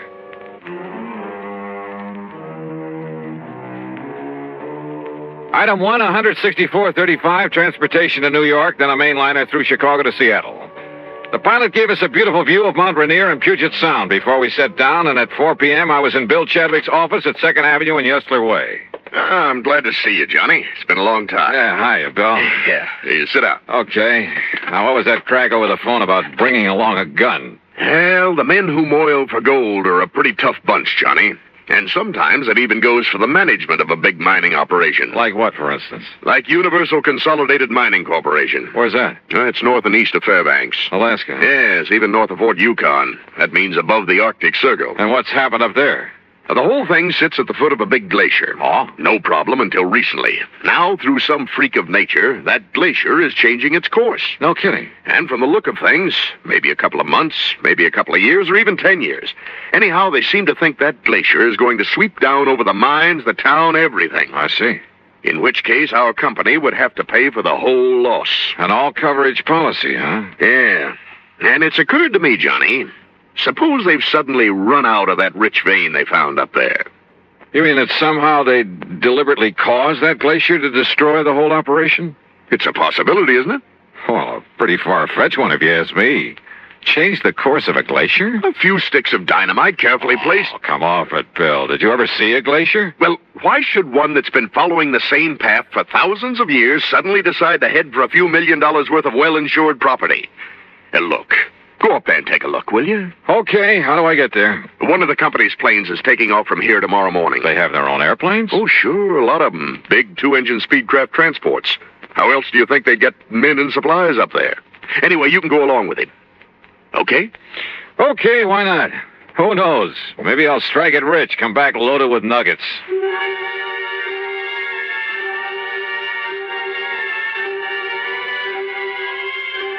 Item 2, $31 even for my room at the Benjamin Franklin and a night on the town.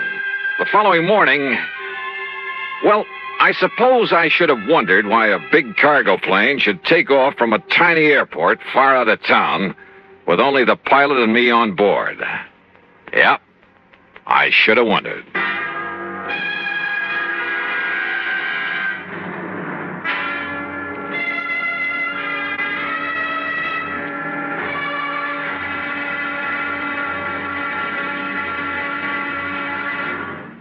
Act 2 of yours truly, Johnny Dollar, in a moment.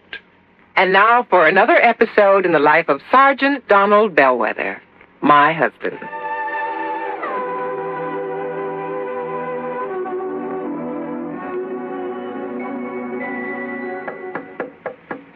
Good morning, Mrs. Bellwether. Would my lady prefer to have her breakfast in bed this morning? Oh, what a perfect husband. Thank you, darling. Here's the tray with the coffee, the toast, and the orange... Oh, fine, I forgot the orange juice. Hold the tray, honey. I'll be right back. Oh, darling, what happened? I stubbed my toe in the corner of the dresser. Oh, the National Safety Council was right. The what? Last night I read something in a National Safety Council pamphlet. Oh, Reba, how can you sit there talking about a pamphlet when I'm dying a slow, tortuous death? Oh, come over here, darling. I'm sorry. All right. Now, what's this about the National Safety Council? Did they predict I would stub my toe this morning? No, silly. It's just a coincidence. Only last night I read the statistics that prove that more home accidents occur in the bedroom of all places. Yeah? Not the bathroom or the kitchen or the home workshop. The bedroom. Okay, from now on, when I walk around the bedroom, I'm going to wear my combat boots instead of these open-toed huaraches. Well, that might help, dear. But what everyone should be most careful of is taking medicine in the dark. Okay, my living safety encyclopedia. I will now fetch your orange. Oh, you're sweet. And it's just too bad that you nice men are so prone to accidents in the home. And the reason is because you brave men usually tackle the hazardous jobs around the house. Hey, I'll remember those kind words as I slowly limp back to the kitchen. One thing in your favor, though, Sarge. Married men stand a better chance of avoiding fatal accidents in the home. Is that a fact? Mm-hmm. You know, in one state, 75% of the men involved in home mishaps were unmarried. Well, I'm sure glad I'm married. Because the accident odds are better? No, because I like my wife. Even when she first wakes up in the morning. That's my Donald. That's my doll.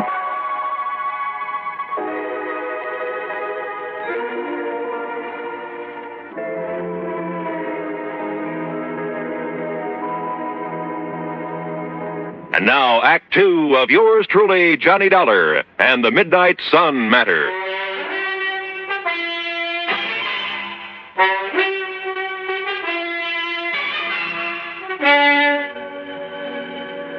Within a few minutes after I met him at the airport far east of town the next morning, Cliff Murray had the big twin-engine Speedcraft airborne, and we were heading north to Alaska. And in case you're interested, Dollar, you're the co-pilot on this run. Oh, are you kidding? The only things I've steered around the sky since the war have been Piper Cubs small jobs. You know something? When you get onto them, these babies are not only just as easy to fly, but a whole lot safer. Want to take over for a while? Well, maybe later. Hey, how come you didn't take this big ship off at the Seattle-Tacoma International Airport? Because of the cargo we have on board. Also, it was quicker and easier to get clearance. We're trying to make time on this trip. The boys up at the mine are a pretty worried bunch these days. Oh, why? Now, there's a big glacier on one side of the property. Oh. Flows down to make the Kanakai River. When it gets warm enough, a couple of months in the year to melt. That's so? But there have been a couple of big ice quakes this spring. Just like earthquakes, only it's ice. And now that glacier's heading for the property. No kidding. That's going to wipe out the airport and everything. Unless they can do something about it. Like what? Divert the course of a glacier? The engineers up there say they can do it. And we've got the stuff for them right here. This cargo we're toting. What do you mean? Oh, didn't you know? No what? Well, we got enough TNT aboard to move a dozen glaciers. Speaking of sitting on a powder keg, and this one had wings. But then after the first shock of realization wore off, well, I even took up Cliffy on his offer to handle the controls for a while. And he was right. The big plane behaved like a doll. By the time we reached Anchorage to pick up mail and food, where I was all set to make the landing myself. However, with a cargo of TNT aboard, I was perfectly content to let Cliff set her down, which he did beautifully. Then within the hour, we headed north again over some of the wildest country I've ever seen. Beautiful, though, Johnny, in its own way. Yeah, I never realized there were so many lakes and streams up in this country, Cliff. Most of them are loaded with fish, too. Oh? Yes, sir. Stop. Oh, what is it? I said, greatest fishing in this man's world is right down there below us. Oh, what's your language, brother? I'll have to strap on a chute and leave you to make the rest of the trip alone. A fisherman, huh? Yeah, you aren't kidding. Yeah, one of my favorite spots, right? Ooh. Hey, what's the matter? Nothing. Just a little twitch in my side, my belly. Doc said it was appendicitis last time, but he didn't want to operate unless... Holy... Baby, that was a sharp one. Cliff, anything I can do? No, it's going now. Sure hope so. Sure. Just came on kind of sudden, so. Hey, it's time to call the lads at the mine to be ready for us. How big is the airport up there? 11,000-foot runway. Really? Sure. It's the only way to get stuff in for mines 100 miles around. Speedcraft 231, calling Consolidated. Go ahead, please. Somebody on duty there at all times? 24 hours. Roger, 231, go ahead. We're over Fairbanks on the hour, Charlie. Roger, Cliff, over Fairbanks at 1400 hours. Then roll out the carpet. We'll set down between 14:45 and 50. Roger, Cliff, we'll be ready for you. And that's that. In less than an hour, Johnny, Johnny, take over. Sure, Cliff. Never been this bad before. Now listen. No. You listen. No matter what happens, take it easy. I'll tell you exactly what to... You can do it, Johnny. You can do it. Now listen.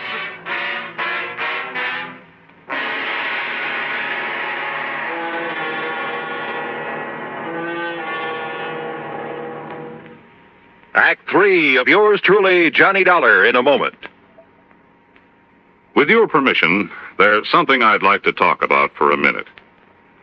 You know, too many times people try to escape from their responsibilities by having someone else take them over. There was Miles Standish, for example.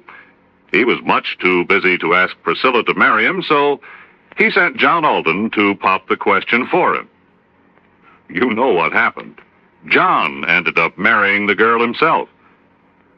Of course, if John had had a face like a flat tire instead of being the handsome guy he was, maybe Miles Standish would have married Priscilla instead. Well, actually, I don't know what got me started on this subject, and unless it was my thinking about people who represent somebody else. Take our State Department, for example. Being a representative is one of its biggest jobs. Through the Foreign Service, it helps the Justice and Treasury Departments handle immigration, narcotic, and quarantine problems. And the Secretaries of Agriculture and Commerce look to the Secretary of State to help keep their fingers on the pulse of foreign markets so they can keep the business firms and farmers of America informed on matters of import and exports. I guess the only connection between these facts and the courtship of Miles Standish is that, like John Alden, our State Department speaks for itself.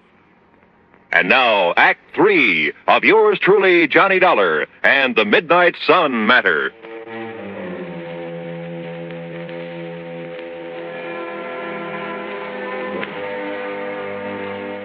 The rest of this report will have to come to you from the records of the airport there at Universal Consolidated Mining Corporation, far above the Arctic Circle. Aboard the big cargo plane loaded with TNT, the pilot crippled with pain, I was a little too busy to make notes to scribble any fancy dialogue. Here, then, is the story as recorded at the tower of the airport. The time is 2:35.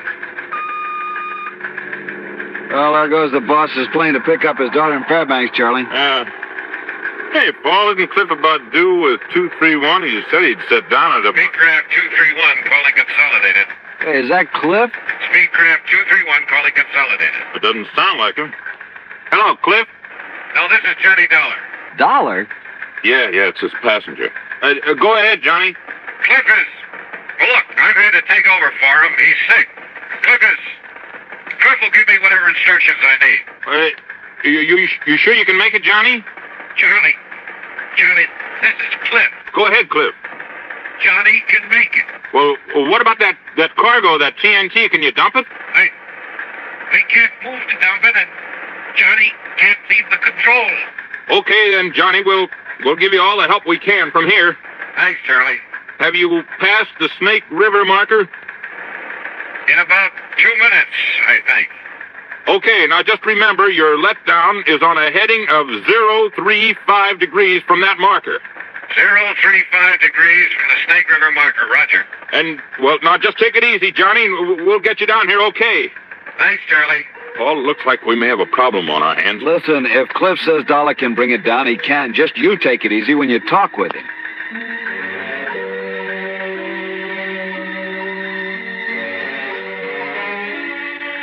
Charlie, have you got an engineer down there? Yeah, sure, Johnny. Stand by. Take it, Paul. Johnny, this is Paul Foster. Go ahead. Paul, we're having some trouble getting our landing gear down. So I'm going to make some steep banks and try to get it down by centrifugal force. Yeah, good. You might get the ground crew to stand by, though. Because if we can't get the gear down that way, I guess we'll have to make a belly landing gear up. Oh, okay, Johnny, I got that. How much fuel have you got on board? About 2,000 pounds. Johnny, this is Charlie again. Now listen. Easy. Oh, yeah. Johnny, I saw you make your pass. It appears the landing gear door is partially open, which may indicate it's jammed. Any suggestions? Paul again, Johnny. The only thing I can think of is try to snap the gear out by a sharp pull-up to give it centrifugal force. I've tried that, Paul. Results are negative. All right. Then before we consider you coming in for a belly landing with all that TNT aboard, I'd like to use up some of that fuel. Maybe some of our brains down here can think of something that'll help you out. Okay, we'll go ahead with the regular procedures and whatever else we can think of, and then we'll give you another call. Okay, Johnny. The time is 2:41. Johnny? Johnny, this is Paul again. Have you tried to shear the lock pin on that landing gear? Go ahead. Negative. No, we haven't tried that yet. We want to make sure the doors were not jammed partially closed and perhaps make it impossible to get all the gear up again. You know, if we do have to make a belly landing. Yeah. Okay.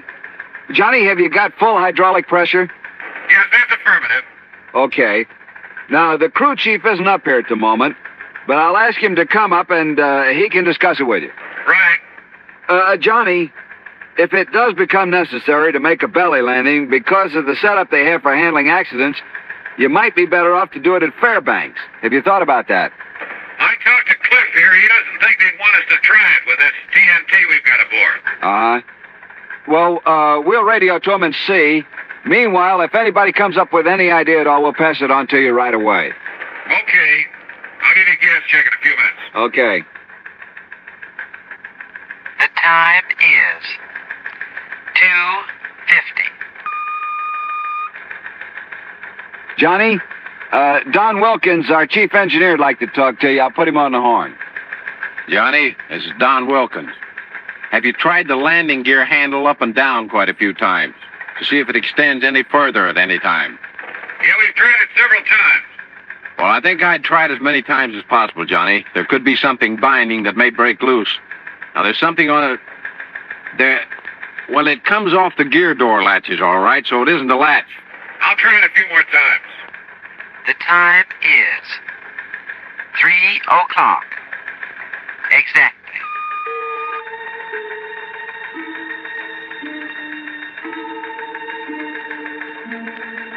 Johnny, this is Paul. How's your fuel situation stacking up now? Oh, we have about 950, about 960 pounds. Well, for your information, Fairbanks have advised that they can't take your airplane there because they're jammed up and couldn't clear the field in time. Well, yes, okay. It doesn't look like we'd have enough gears to go there anyway. Johnny, this is Don Wilkins again. Go ahead, Don. If you feather the number 2 engine, and then just as you unfeather it, slam the gear handle down, well, maybe the additional torsion that you get may free the gear. Okay, Don, we've already tried that and we came up negative. I think we're stuck with that belly landing. Johnny, this is Paul. We'll get everything ready for you. Are you VFR in this vicinity? You know, under visual flight rules? Yes, affirmative. Johnny, there's one more thing we'd like to have you try. And that is completely unload your hydraulic system. And then try free-falling your landing gear. Did you get that? I did that twice, Don. No luck with it. But we'll try it again. All right, Johnny, fine. The time is 3:28. Johnny, we're going ahead with preparations for a belly landing down here. I see you buzzed the field a couple of times, so you know how much room you've got. You think it looks like much from up here? Now listen, we're going to foam the runway for you. You hear me? Put foam on it. We're doing it now, and that'll kill some of the friction. And if we can get enough on, it'll help against fire if you have any trouble. How's the wind down there? It's south about 3 miles an hour, just a light breeze. Well, I want to know in case this thing slides off to one side or the other, right? I don't want to run down any of the other airplanes I can see down there. Not if we can help it. Okay, Johnny, take a run directly over the runway and get the feel of it. Will do. The time is 3:31. Johnny, we don't want to seem in the position here of telling you all your business, but I guess we've got to try everything anyone can think of. Yeah, go ahead. On this gear handle business, up and down, throw it in the up position, but just leave it there for a second, and then slam it down and leave it down for, say, 30 seconds after you put it down. You get that? Okay, we'll do that. We hate to be giving you all this intelligence all the time, but if anybody gets an idea, we pass it on to you for what it's worth. But you've got to be the judge. We're glad you fellas are with us. The time is 3:46. Johnny, how's your fuel now? I wouldn't bank on it much longer. All right. They're laying foam on the runway like crazy, but that foam's only going to last about 25 minutes. Now, assuming they started laying the foam at 30, you should land not later than 55. Yes, well, okay, you give us the word when it's completed. We're going to make one low pass and take a good look at everything. Then we'll come in and land. Okay? Roger, I got your remark. The time is 3:51.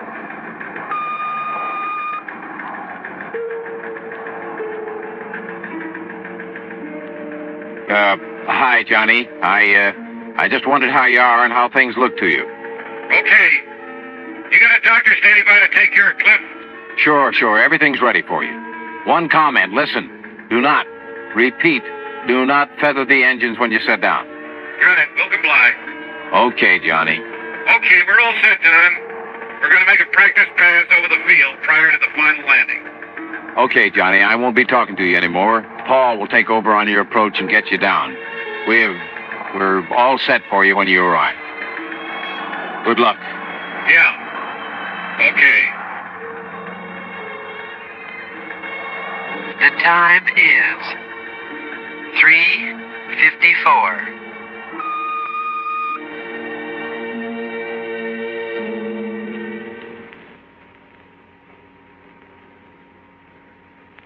One minute, 48 seconds later, we made a wheels-up landing.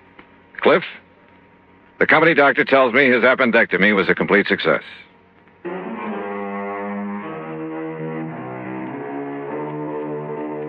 A hard-bitten bunch of miners, did you say? Listen, those boys up in that lonely outpost are the salt of the earth.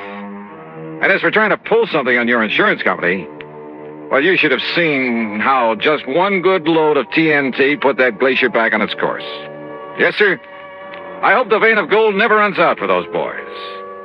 Expense account total, including gifts for the lads who really brought that plane down, $600 even. Yours truly, Johnny Dollar.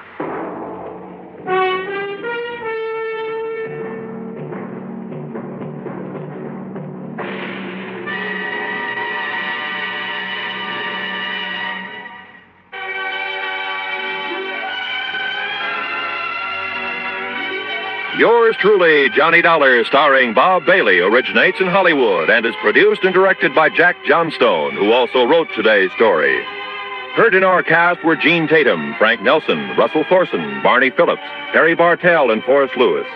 Be sure to join us next week, same time and station, for another exciting story of yours truly, Johnny Dollar. This is Roy Rowan speaking.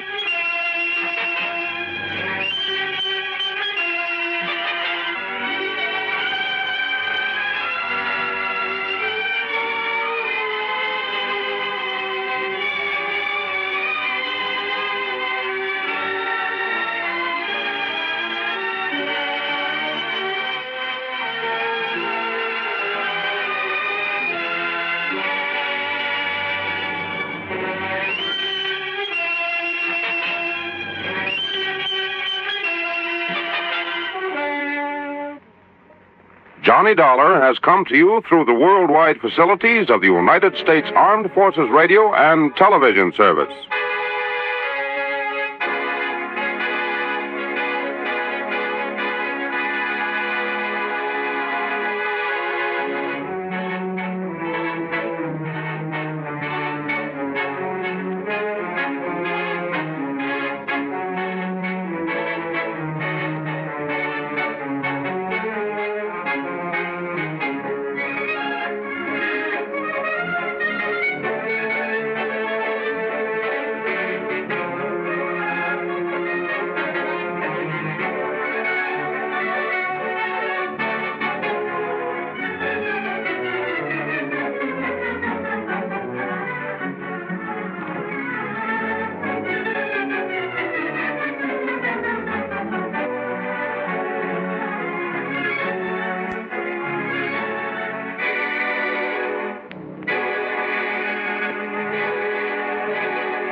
From Hollywood, it's time now for... Johnny Dollar. Mr. Dollar, the investigator? That's right, insurance investigator. Yes, well, my name is Frank Skinner, Mr. Dollar. Yes? You see, my wife and I run the Sunny Dream Home up here in Buckland Center. Old folks' home it is. I see. Well, now, what can I do for you, Mr. Skinner? But I'm afraid there's something wrong here, Mr. Dollar. You see, we've never had anything like this before. Like what, sir? Well, to begin with, all our clients are pretty well insured. Yes. All right. We've been having a lot of deaths here at the home these past months. Too many, Mr. Dollar. Well, after all, if your clients are all very old people... Yes, sir, they are. But you see, these have all been accidental deaths. Yeah, well, don't forget, sir, that older people are very often quite prone to accidents. Yes, sir, that's true. But, well, if you want the truth, I don't think they've been accidents. Oh? No, sir. And if something isn't done to stop this, well, I think maybe you'd better come up here and see us. Mr. Skinner, I think you're right.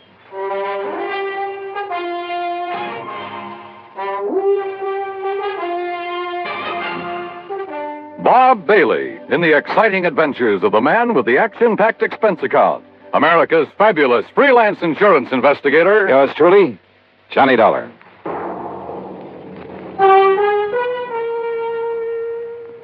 And now, Act One of yours truly, Johnny Dollar.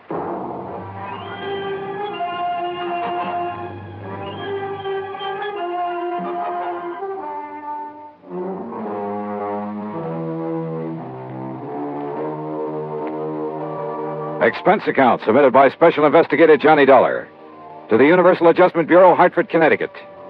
Following is an account of expenses incurred during my investigation of the Sunny Dream matter.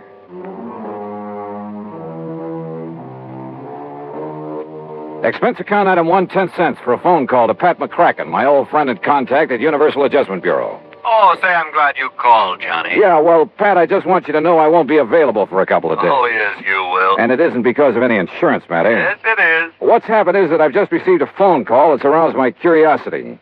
And, well, at any rate, any assignments you may have for me will have to wait until I get... That's where you're wrong, Johnny. I said we'll have to wait until... What?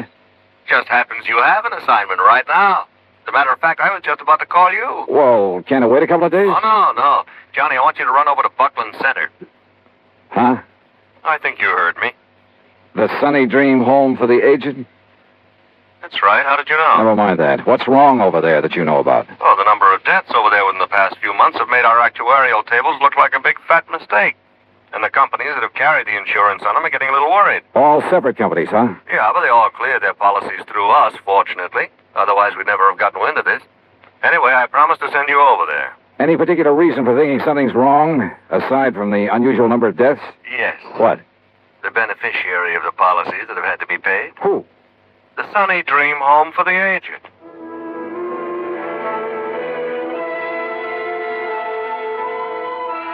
I gassed up my jalopy at the sign of the Flying Red Horse, that's item 2, 425, and drove some 30 miles south and east on Highway 2. I found the Sunny Dream Home just north of Buckland Center. It consisted of a huge old frame house surrounded by trees and well-kept gardens. In comfortable chairs scattered here and there on the wide porch and lawn, nice-looking, well-dressed older folks sat around reading, chatting, playing cards, enjoying the late afternoon sun. The whole place looked clean, quiet, and restful. After parking my car, I walked slowly up the long, flower-bordered walk under the trees toward the entrance. And as I did so, a little wizened old man in a wheelchair detached himself from a group of the old folks and wheeled over to me. Mr. Dollar? Yeah, that's right. I'm Frank Skinner, the one that called you. Oh, how are you, Mr. Skinner? Come right along in the office where we can talk. Yeah, sure. Oh, may I give you a hand with that chair? No, don't need it. Huh? I must say you handle it well. Should. Haven't been on my feet in over 5 years now. You can help me up this little ramp, though, if you don't mind. Oh, sure. Here you are. Walter, my stepson, built me that ramp. Good idea. Yes, sir. It's a big help to a man that can't use his legs. Now, right around the side of the porch here. Oh, evening, Miss Baker. Good evening, Mr. Skinner. Here we are. If you just open the door. Sure.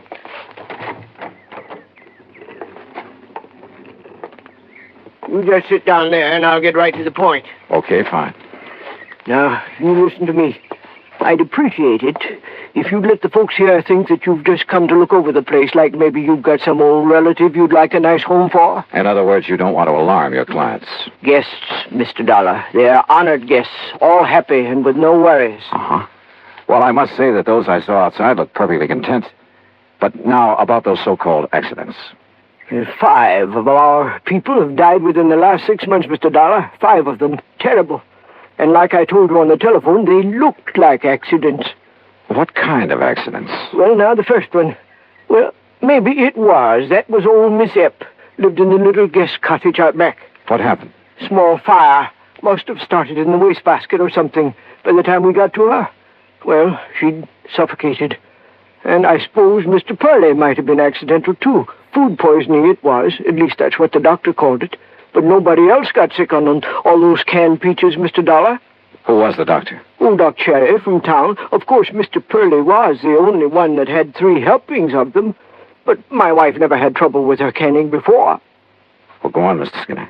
Well, old Miss Sharmley fell down the main stairs to the living. Look through the door there. You can see the stairs. Well, that's a long stairway for elderly folks. Then Miss Lizzie-Bell. We called her Miss Lizzie-Bell, though her real name was... What happened to her? She fell out the window of her bedroom. And, Mr. Dollar, she just wasn't strong enough to get her window open that wide. She was 94. Then poor old Miss Betzler, she fell down the stairs, too. Well, Mr. Skinner, if those people aren't able to negotiate a stairway like that, you're at fault for requiring them to do it. Well, most of them are. The others have their rooms here on the first floor, like I have, too. How about Miss Lizzie-Bell, who was 94? Well, she never left her room until she fell, or until she was pushed by somebody younger and stronger than she was. Well, unless you can prove something like that. I have to prove that those others were pushed down the stairs. Right so. You see, from what you've told me so far, Mr. Skinner, there's no reason to suspect those deaths weren't accidental. Even so many of them, all within a space of only 6 months. Unless, as I say, you can come up with some concrete evidence to indicate otherwise. All right, then. You can tell me this. Why did all those things happen late at night, when those poor old folks wouldn't have any reason to be up and around, when there wasn't anybody around who could help them, until it was too late? Well, so far as that's concerned... Why, sure. Folks have got to get up at night sometimes, one reason or another. But they all had their own private baths, and if they want anything from downstairs, like something to read or some hot milk, something like that, why, all they have to do is ring the push button in their room, and my wife gets it for them. We do that all the time. Where is your wife, by the way? Martha? Why, she's right... Right here, Frank. Who's this you're blabbing off your mouth to? Why, Martha, this is Mr. Johnny Dollar, insurance investigator. Investigator, huh? Well, you can march yourself right out of here. Oh, now, just a minute, Mrs. Skinner. Just a minute, nothing. You get out of here and leave us alone. Mrs. Skinner. And if you don't, I'll throw you out. And if you don't think I'm young and strong enough, then I'll show you. Strong enough to throw a little old lady out of a window? Or shove a couple of people downstairs? Get out. Act 2 of yours truly, Johnny Dollar, in a moment. And now for another episode in the life of Sergeant Donald Bellwether, my husband.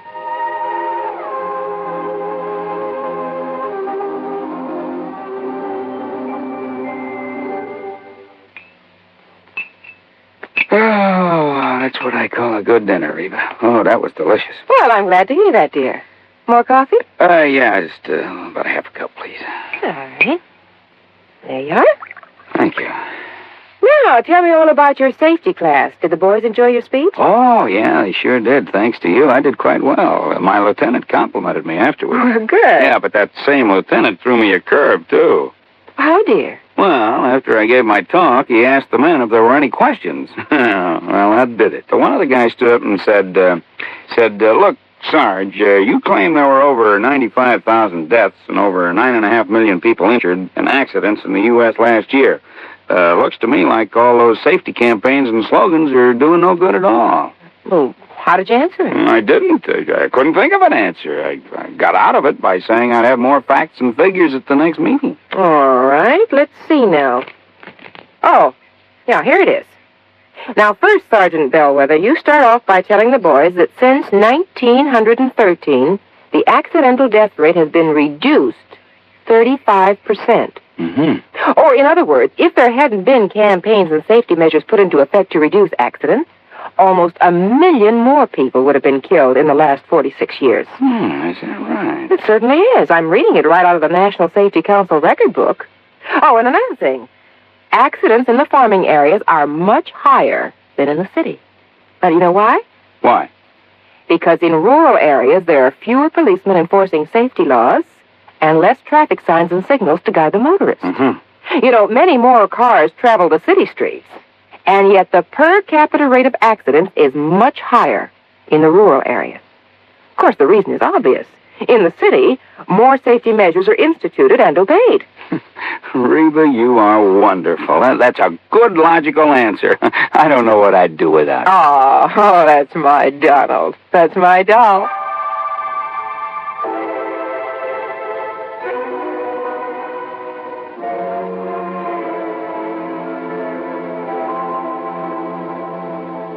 And now, Act Two of yours truly, Johnny Dollar, and the Sunny Dream Matter.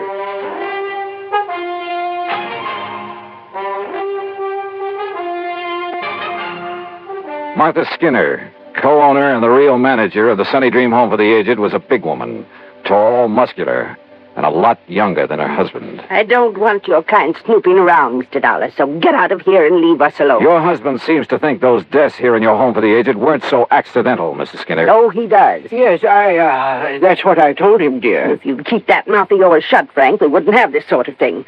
Why don't you in that wheelchair get out of here? You sound as though you have something to hide, Mrs. Skinner. I have nothing to hide. Don't you see what your coming around here will do to our nice place?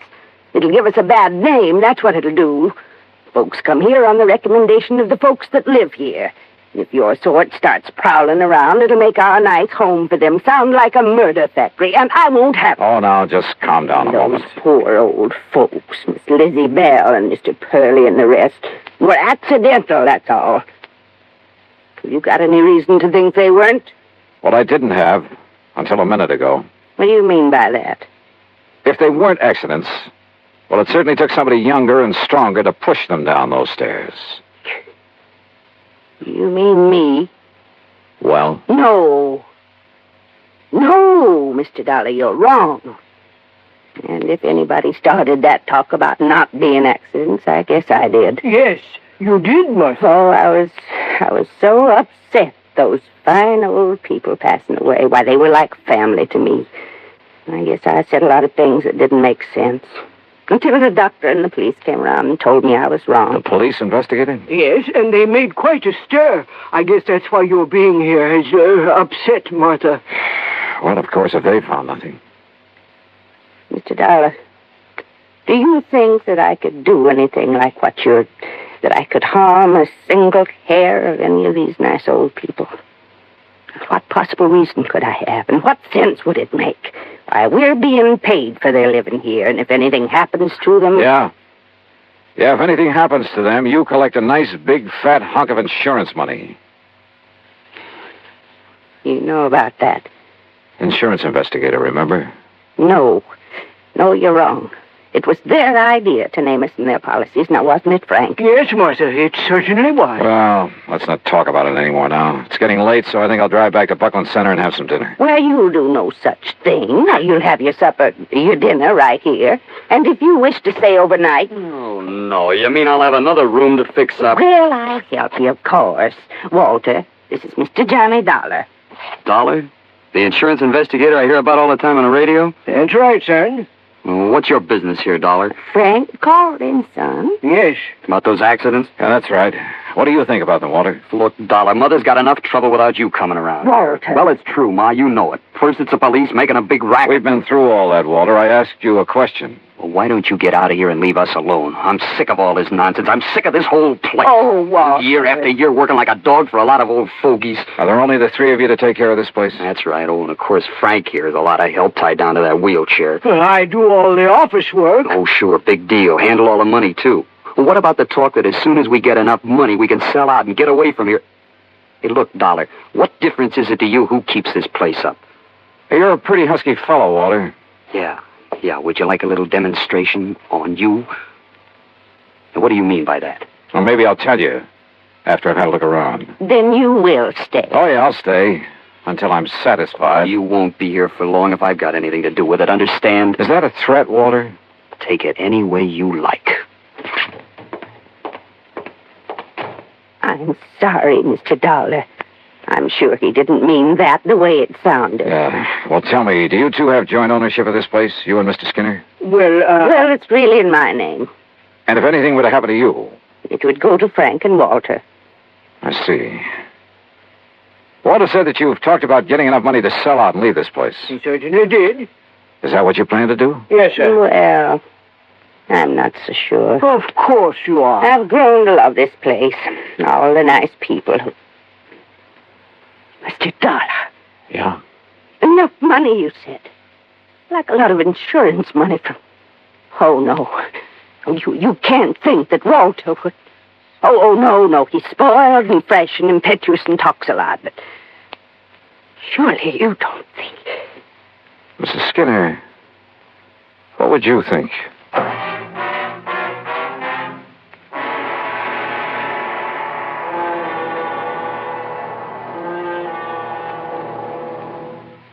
Act 3 of yours truly, Johnny Dollar, in a moment.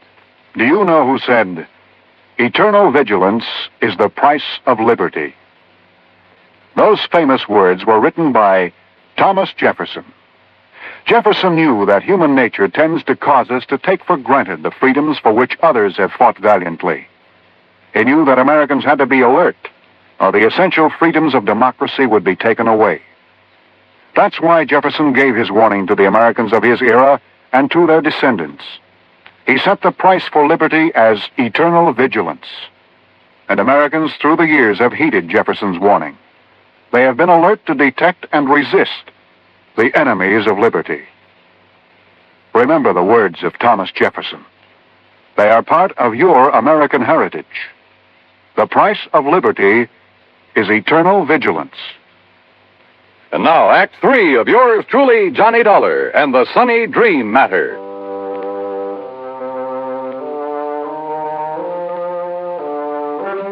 At dinner that evening, I made a point of chatting with as many guests of the Sunny Dream Home for the Aged as possible. Sweet old Mrs. Baker, who must have been in her 80s, pretty much summed things up as we talked together on the porch in the cool of the evening. You're all really kind of sorry for Walter, Mr. Dollar. Young man like that doesn't really have a place here among all of us old ones. Yeah, I wonder why he doesn't go out on his own then, Mrs. Baker. Because in spite of his brash, noisy way, he loves his mother, Martha. And since she has so much to do taking care of us, why, he just stays and helps her. Isn't she one of the loveliest people you ever met? Well, she certainly seems devoted to you folks. And she is. Makes us toe the line, bawls us out sometimes, just like a mother hen. But she's all heart. And Mr. Skinner? Very nice. Handles the business affairs of the home real good, too. It isn't generally known, but he's the one who gave us the idea of making out our insurance to the Sunny Dream. Oh? Of course, we never told Martha. Oh, there you are. Evening, Miss Baker. What a nice young man this is, Mr. Skinner. We've been having a wonderful time talking away about this and that. That's fine. They make you a comfortable room upstairs, Mr. Dollar? Yeah. Right at the head of the stairs. Very comfortable. Good. Well, don't let me interrupt. I'd like to talk to you a minute, if Mrs. Baker will excuse us. Why, of course. Thank you. And we'll talk again tomorrow, won't we? Sure, of course we will. Good night. Mr. Skinner, when was the last accident when someone fell down those long stairs? Huh? Why, that was Miss Betzler earlier this month. Why? Well, at the head of them, as I came out of my room, I found something that... Well, they were marks that looked to me as though they'd been made by some kind of struggle up there. Oh? And a tiny piece of cloth from a man's suit caught in a splinter on the newel post. Well, what are you going to do about it? Oh, just leave it there. Tomorrow I'll get somebody from the police laboratory over here to look at it. Uh-huh. Well, whoever suit that was must have a tie. Oh, no, not necessarily. It was really just a few threads that had been pulled out. But they might be the clue to a killer. I see. Well, good luck, Mr. Dollar. Yeah. Thanks. In my room, I waited until long after the big home was quiet and wondered if my hunch was going to pay off. Hunch? Sitting there on the porch talking with old Mrs. Baker, I'd suddenly remembered something Pat McCracken had told me in the very beginning. He had notified the home I was coming here to investigate. That meant he'd notified Frank Skinner. Could that have been why Skinner phoned me? To allay any suspicion the insurance companies might have? Yeah, I wondered. Finally, about midnight, I heard a noise at the head of the stairway. Quietly, I opened my door. And there at the top of the stairs, armed with a flashlight and standing solidly on his own 2 feet, was the man who said he was confined to a wheelchair. Where? Mr. Dollar? You won't find anything there, Mr. Skinner. Because there isn't anything. See? You lied to me. It got you up out of that phony wheelchair, didn't it? To see if you left some trace of your last murder, didn't it? Now listen, Dollar. Pretty rotten racket, Skinner. You and only you handle all the finances of this place. You persuaded the old folks to name you as beneficiary of their insurance policies. Then you proceeded to shove them down those stairs. Would you like to see how? Yeah, Skinner. Then I'll show you. No, you don't.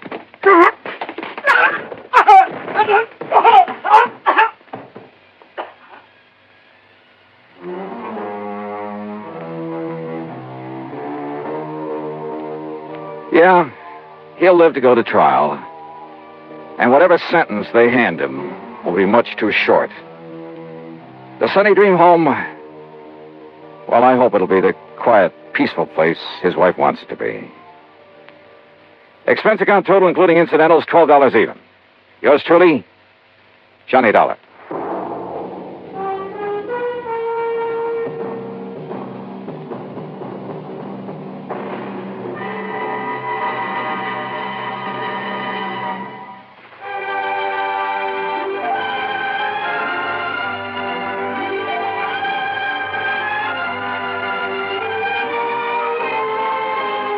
Yours truly, Johnny Dollar, starring Bob Bailey, originates in Hollywood and is produced and directed by Jack Johnstone, who also wrote tonight's story. Heard in our cast were Virginia Gregg, Peggy Weber, Junius Matthews, Larry Dobkin, and Bert Holland. Be sure to join us next week, same time and station, for another exciting story of Yours truly, Johnny Dollar. This is Dan Cubberly speaking.